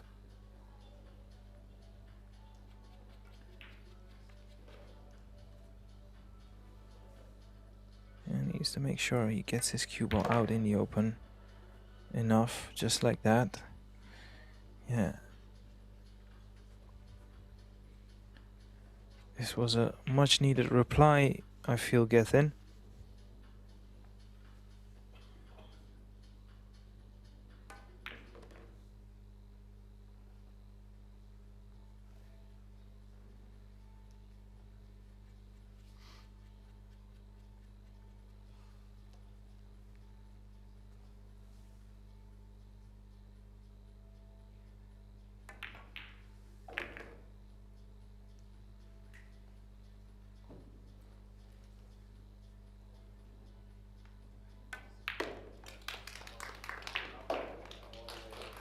Very nice indeed. And that brings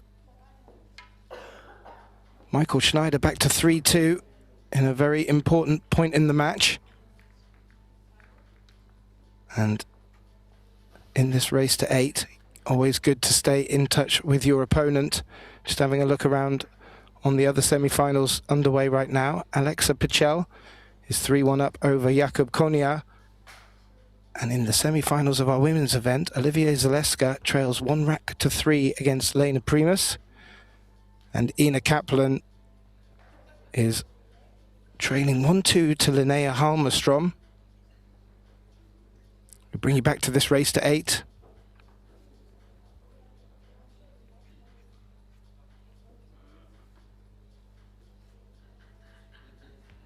Let's have another close look here at the break of Daniel Massion.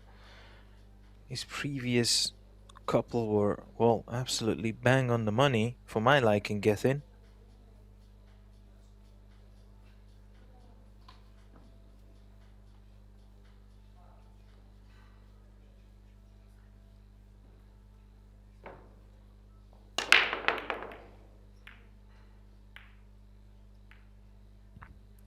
Nothing threatening a pocket on this occasion, but getting cover through the 10 for the 1. Michael not coming to the table with much.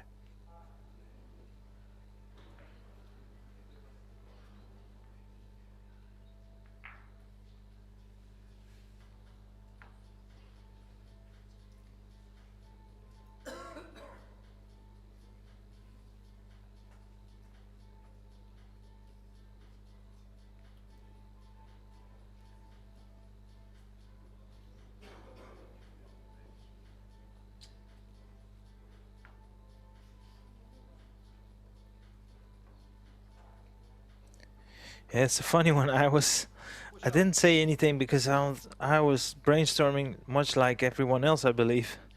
And for a second, he just pointed the tip of his cue to the left bottom corner. And I thought to myself, if he pushes out and leaves a dead straight long pot on the 1, that's one way you're guaranteed your opponent will not run out. But He's gone a different route here. Daniel didn't fancy this position, so he turned him back in. Oh. Is he trying to play rail first? Yeah, Yes, he is. I don't mind this. It looks like from this angle, he can find that. There is a risk of a scratch.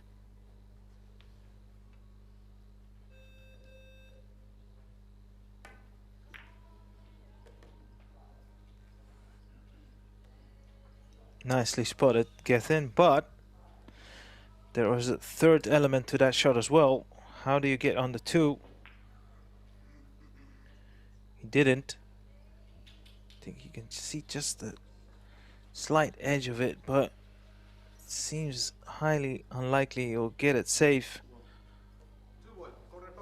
He's in a spot of bother here, I would think. Yeah, so much so he has to swerve this. There's a lot that can go wrong in this shot.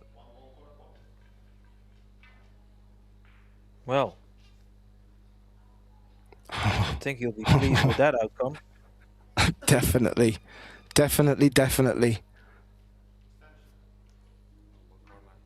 Oh, it looks like it passes a 7 into the top right. Yeah, this is a two-way shot. It's off the 9. Stop the cue ball. There you go. Lovely played. And lovely spotted as well, knowing that he could maneuver the 2 towards the right side, knowing full well that he had that 7 ball here. And, well, Michael needs to make contact with his 2, otherwise a ball in hand will look very bad for him.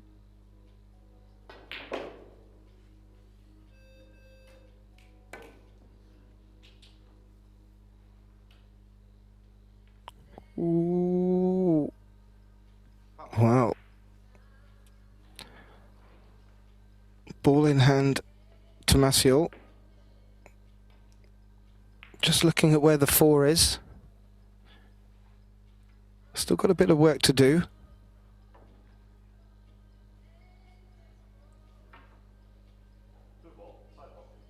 But when it gets to players of this quality, it really does come down to rolls of the ball and who gets the better of the safety play.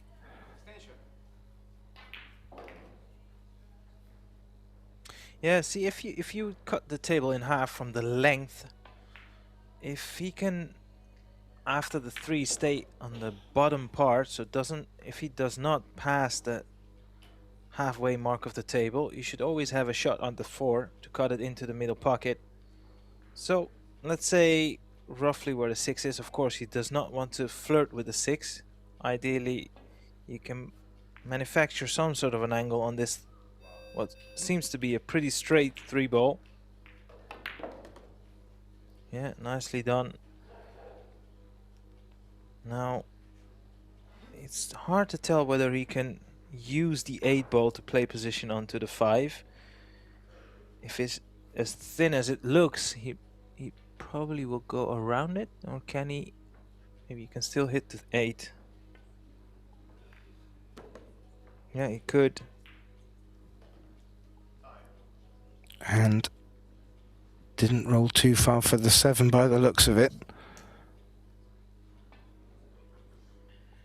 You can stun this cue ball towards the left side of the table. Keep the cue ball at the bottom part of the table. For the 6 into the top left corner pocket.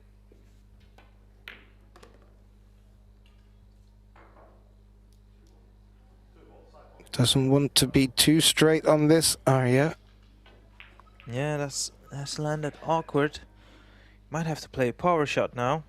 Or, yeah, take his medicine and accept he'll have a mid-distance range here on the 7. Probably that's the best way forward. The harder you try and putt these balls, the bigger the chance they stay out.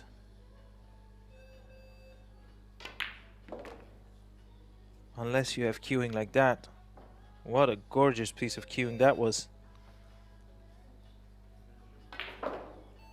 That has worked out very nicely.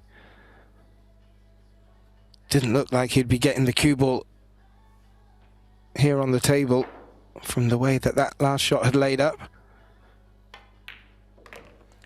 Well, I can only call that as he's pured it. He didn't overhit the cue ball. He made sure he had the best possible timing in his follow through, and well, you saw there, got a lot of action.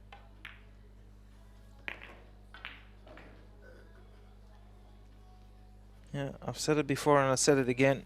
He does not look like the type of player that is going to make silly errors, so you'll have to be somewhere near your best game to give him a good challenge.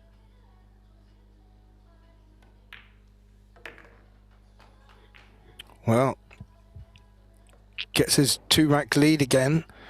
It was looking very good for the Swiss Tiger, Michael Schneider. He was certainly getting his teeth back into this match. Daniel's just snuffed out that fire. I believe the score's 4-2.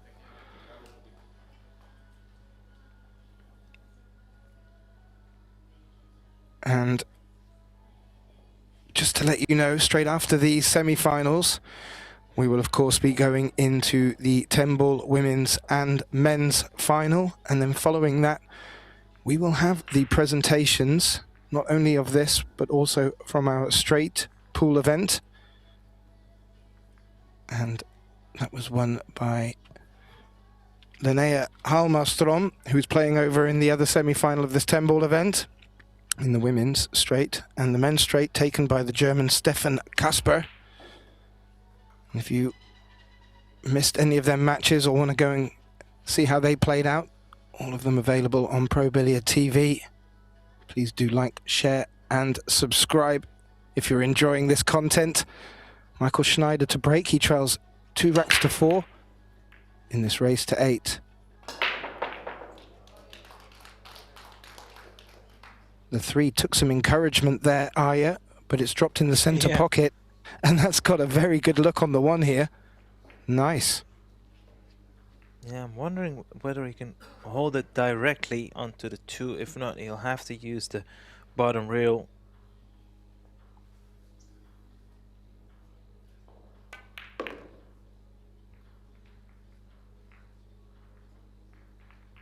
That was a narrow passage, but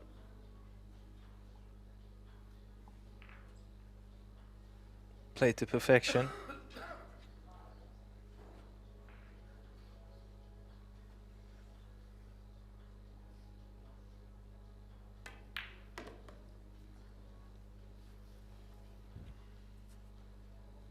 Oh, he's finished a little bit on the 50-yard line here, although if he can avoid the corner pocket and play it into the black 8-ball pocket, he should come around quite nicely for the 5-ball. He has avoided that. How's his pace?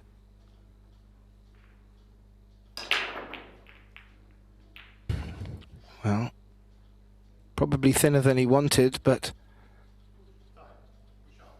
this is turning into a very nice chance, and if he fancies getting good shape from the 6 onto the 7, be a great response to the last rack. Oh, a bit flat. Oh, Arya got good shape on the 6 as well. Yeah, but I don't feel like this is a difficult kick shot. I'll give him great odds to make this. Might have to check the cue ball with some backspin and right spin just to come off square off the side rail. That 9 seems to be just slightly in the way. Not so sure whether you have to use some side. It's getting bigger and bigger the more I look at it, Arya.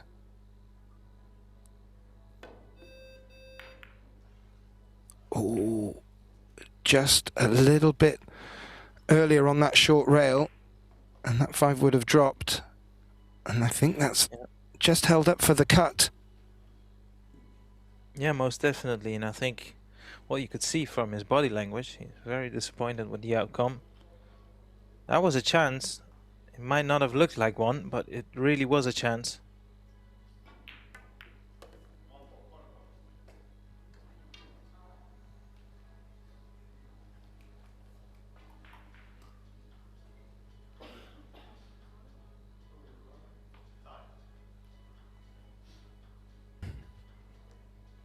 Well, good position on the 7 ball here. Maybe he fancies it in the centre pocket. But just needs to get the cue ball back out across centre table.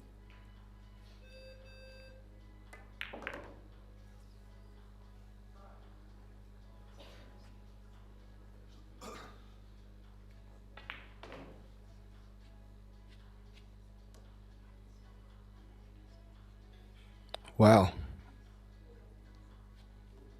fancy him for the cut, but that cue ball needs to do some work to get shape on the 9. He will need the eye of the tiger for this one. I had to. I think, yeah, I think he'll have to use 3 rails, top, side, and the cue ball will go quo. Wow, okay, he's gone a different route. And I can't see whether he's made contact with the 10. He hasn't, and he's played that to perfection. I had a different route in mind, but that also was 3 to 4 rails. This has worked out lovely. Needs to take care of this one last difficult shot. It's not as merely as difficult as the previous one, though. Oh, that hurts. The fact it's hung there just adds a little bit, but when they are close in the jaws, can make it a little bit difficult to judge the cue ball, and this 10 ball is very flush on the short rail. I think a thin edge should be enough.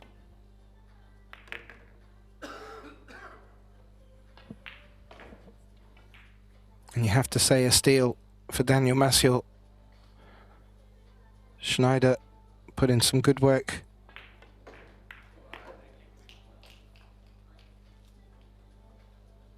But that will see Daniel Maciel increase his lead as we just take a quick look at the other tables, if there's any updates for you of highlight. Alexia Pichel is now 3-4 down against Konya Jakub.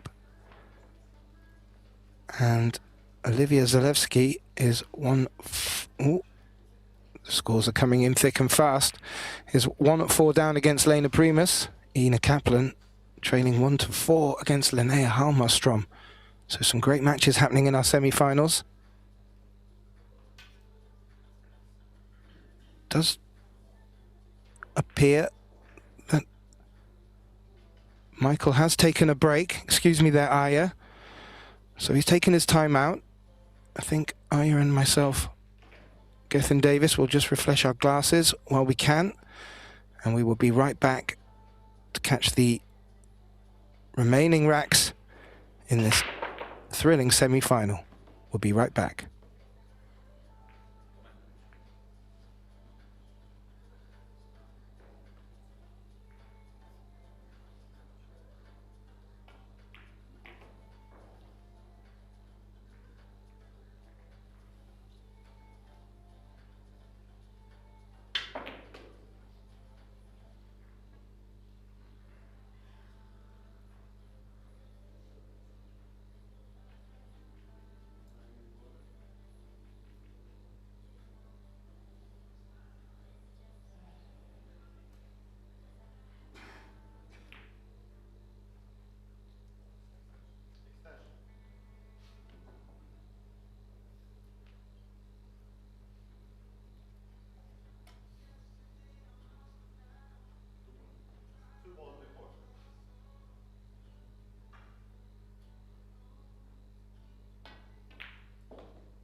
Well, a warm welcome back, ladies and gentlemen, to the culmination of this thrilling, as I said, semi-finals matchup between Daniel Maciel of Poland and the Swiss Tiger, Michael Schneider. Right now, the score is 5-2 in Daniel's favour. As we settle down to this 8th rack, my name is Gethin Davis. Joining me back in the commentating box, my good friend and colleague, Aya Sarabi. Well, Aya, so far it's looking in Daniel's favour, but Michael has shown signs of the Tiger. Yeah, most definitely. But yeah, that previous rack he had, I would say, 2 opportunities to do something about the score. And if you've just joined us now, welcome. Daniel Maciel has looked impregnable, to be honest with you. He's made very little errors, and you know, his whole game is looking solid as a rock. Michael Schneider, of course, he's in his debut semi-final, so this is already his best achievement yet in his career, so he needs to go up a gear, you would think, to get in if he wants to make a match out of this. Yeah, indeed. There's a couple of safety plays he maybe could do a bit better. But here is a dry break for him to take advantage of. He's got down there very quickly, made his decision, and has got a lovely knock on that 4 ball for the 3. Could freeze it and just take the longer, 2. He could just freeze it on the 2 to take the longer 3. His cueing looks a little bit jacked up.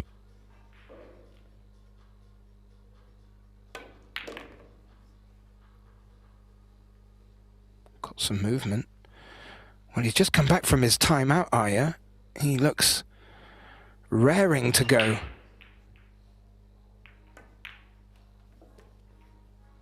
Yeah, he needs something special now if he wants to make a fist out of this.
Well, you can see the 6. Looks like it's...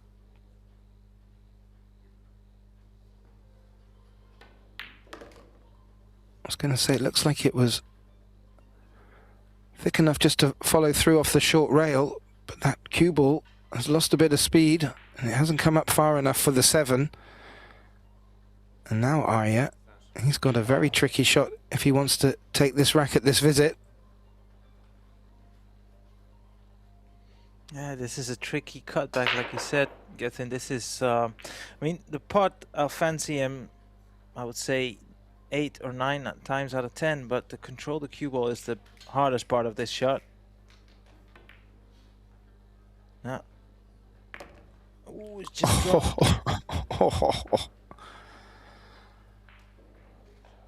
Well, maybe he was listening to you about the bank shot, Aya, because that was one hell of a cut he took on there.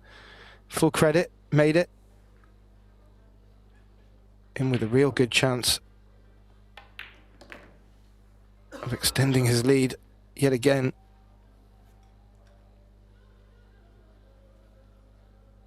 Oh, he's landed absolutely perfect on the 9.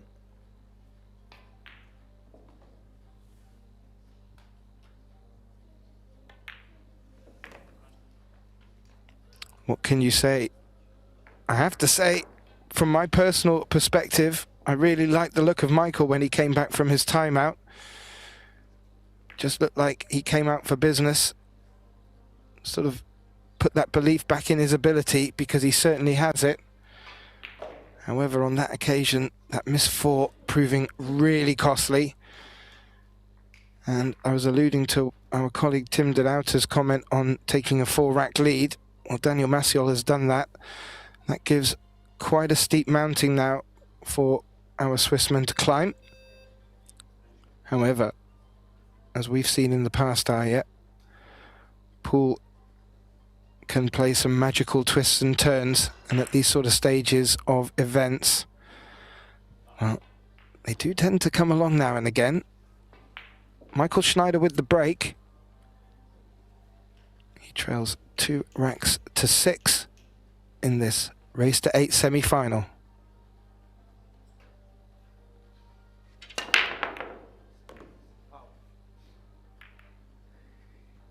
Yeah, oh, he makes a valid point though, our colleague Tim, because when you think of it, if you're 4x behind, you need 2 break and runs. Well, that might seem easy, manageable, but also you need your opponent to most likely to break dry and leave you a very good chance, and that's, well, it's not a position you'd like to be in. And it surely does go a long way for you to hold your serve, your break, and he's failed to do that.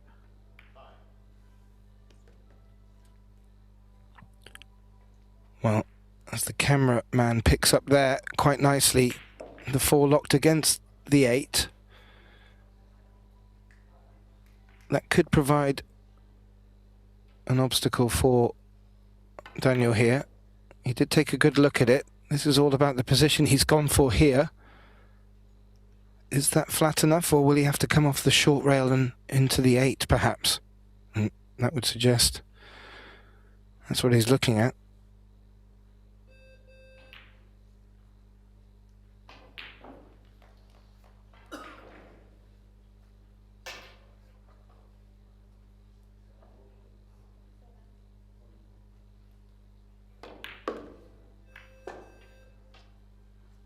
Oh, the cue ball's chasing the 8. Has it caught up with it? No, it hasn't. Not a bad shot at all from Maciol there. It's turned out very nice for Imaya. Yeah, perfect shot he's played there. Got rewarded.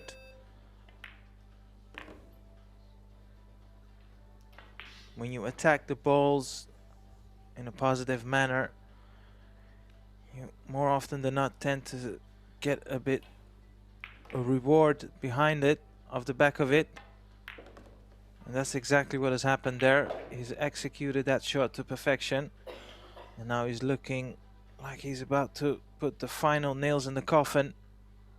7-2. Well, it's never over till it's over, but in all honesty, if you give him 10 opportunities with that score line, he'd do well to convert 1 out of 10, let alone this occasion.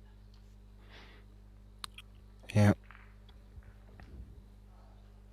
The alternate break really does snuff out the opportunities to start breaking and running without and keeping your opponent in the chair. And that does make comebacks quite tricky. But in fairness,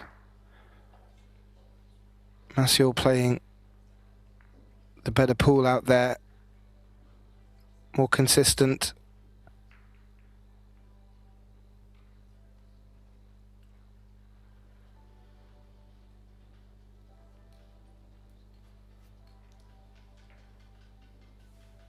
Nine's just rested up against the long rail, so he's just taken a couple of extra thoughts. Elected not to do too much with the cue ball. So there's 9 to 10, and we could see Daniel Maciol getting on the hill in the semi-final, and that could be 1 toe in the final, perhaps a little bit more. I would say 90% of his torso into the final.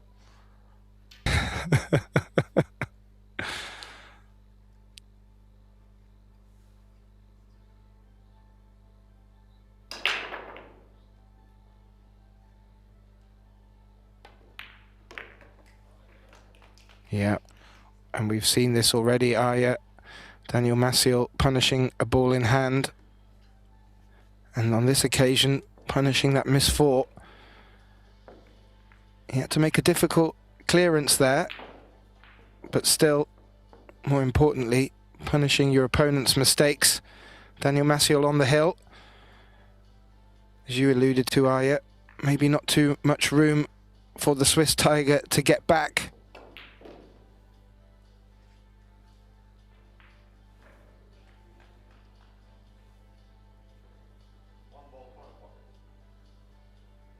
Well, our referee just sets them up over on our other men's semi-final.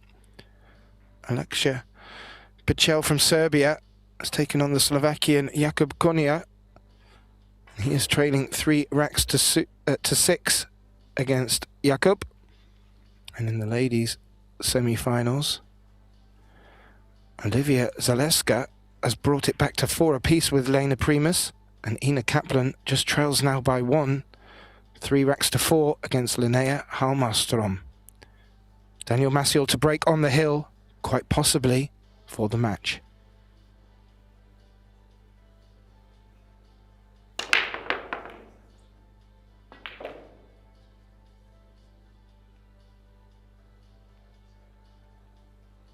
Ooh, that 5. Again, just upsetting Michael. Gets back to the table after that dry break, Aya, and it could be on for the combination, but these are not the sort of shots you want to be taking. Well, it is. You do want to be taking them on.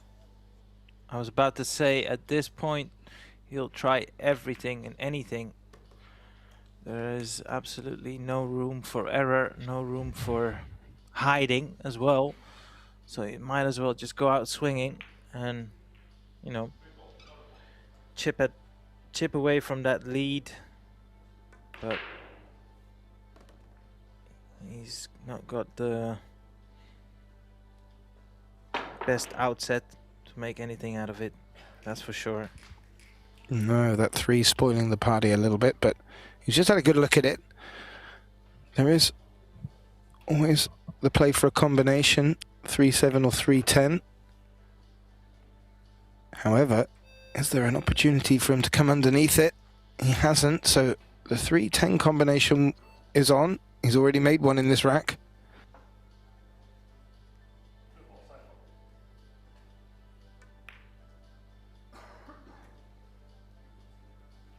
Well, he was far off from that combination, to be honest. Good save. Good save. There is, by the looks of it, a pathway past the 7.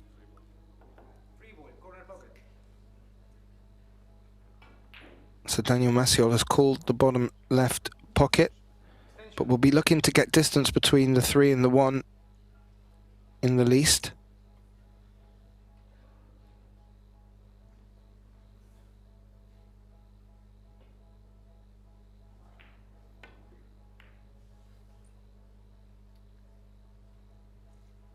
Well, you got the distance higher, but look at where that 3 ball's landed. Yeah, I think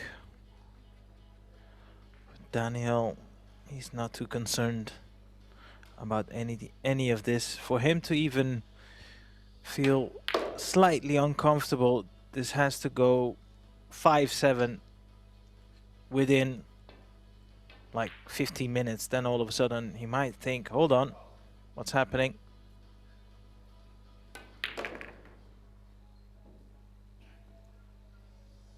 Well, the Tiger does play pretty quick. As I mentioned, when he came back from his timeout, he was making his decisions quickly and cueing them very nicely.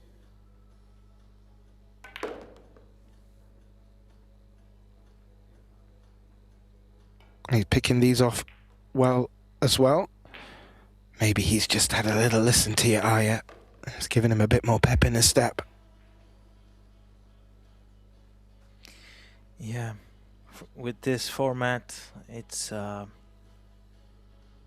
know, highly unlikely. So just, you know, try and enjoy this occasion and do what you do best. Pot bowls, clear the table, and see what that will give to you. Great cue ball here. Showing no sign of defeat. Michael Schneider with that 10 ball gets the scoreline back to 7-3. Good ripple of applause from the fans. You won't be able to see them, sadly. You can just see the star-studded backdrop here at the Miracle Resort in Antalya. But behind the cameraman, just underneath where you're looking in from, there are quite a few seats and a good crowd here for the semi-finals. Today we will move into the finals after this of both women's and men's event. And then following that we'll have the presentations. Should be on the stream as well. And the presentations of both this 10-ball event and the straight pool event that took place in the opening 2 days of this 11-day European Championships. And we're only on day 5, ladies and gentlemen. Plenty more pool to come. 8-ball teams, 9-ball, men's, women's and under 23s divisions. It's going to be some great stuff still to come. But right now,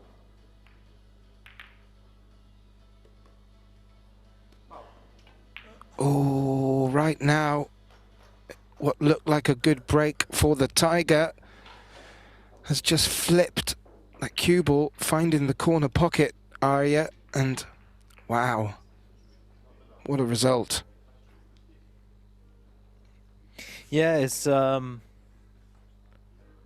if anything, if one player required the other to scratch at least 4 or 5 times, it would have been Michael in this occasion, but sadly for him, that's not the reality. And I mean, could this be the final segment of this match? I wouldn't be surprised if it was.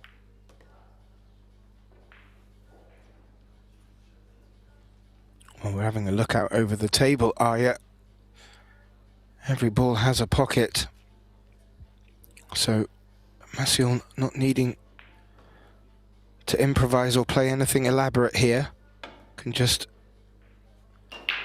look for a steady pattern. Needs to dig into this 3-ball to get back for the 4.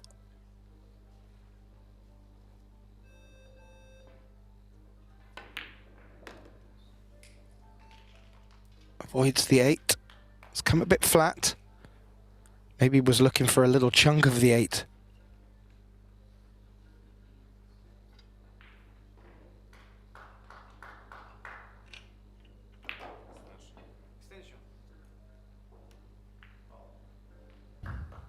I think could be running into these.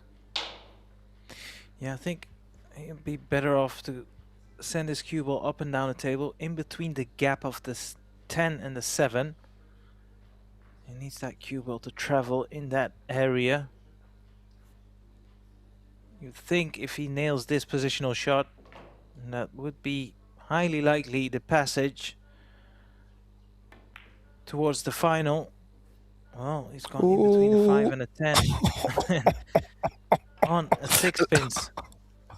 A little raise of the hand from Maciel there. That was not the intended pathway. But wow, played it right through the 5-10.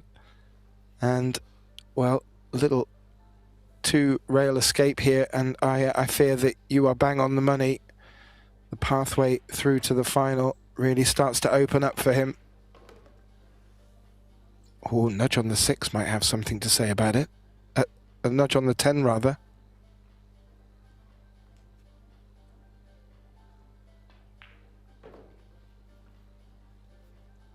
It's not only pushed the cue ball a bit short, it's knocked it up against the long rail, Arya. Yeah. This is what we would refer to as the scenery route.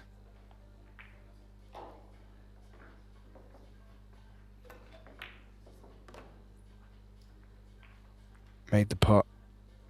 It was a difficult pot with the cue ball up against the rail. It's popped out quite a bit off the long rail for the 7 here, but just off the pot blind pocket. in the top right, makes the positional play on the 8 a lot easier, but the putt in terms of difficulty degree is easier towards the top left corner pocket. He made light work of it, and that should be the end of this match. It's hard to see how this could potentially go wrong.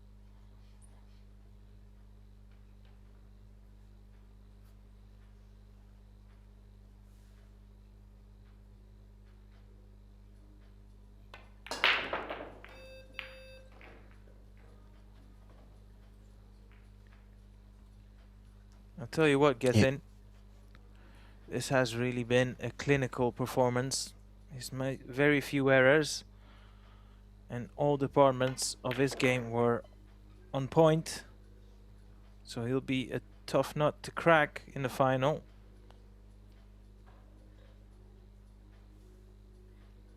Very well put. And this 10 ball, we'll see Daniel Maciel shake hands with Michael Schneider. Wonderful 10 ball event for him, making the semi-finals of this event. Daniel Maciel taking a 8-3 victory over the Swissman, and will progress through to the final. Who will he be playing? Well, that's yet to be decided. There's still action underway on our third streaming table of that match. And it looks like both of our women's semi-finals are locked up quite nicely at 4 apiece in their races to 6. And over on table 1, that match between Ina Kaplan and Linnea Halmerstrom, you can certainly go and catch while you are waiting for the finals to come up. And I would like to say a big thank you to you all for watching.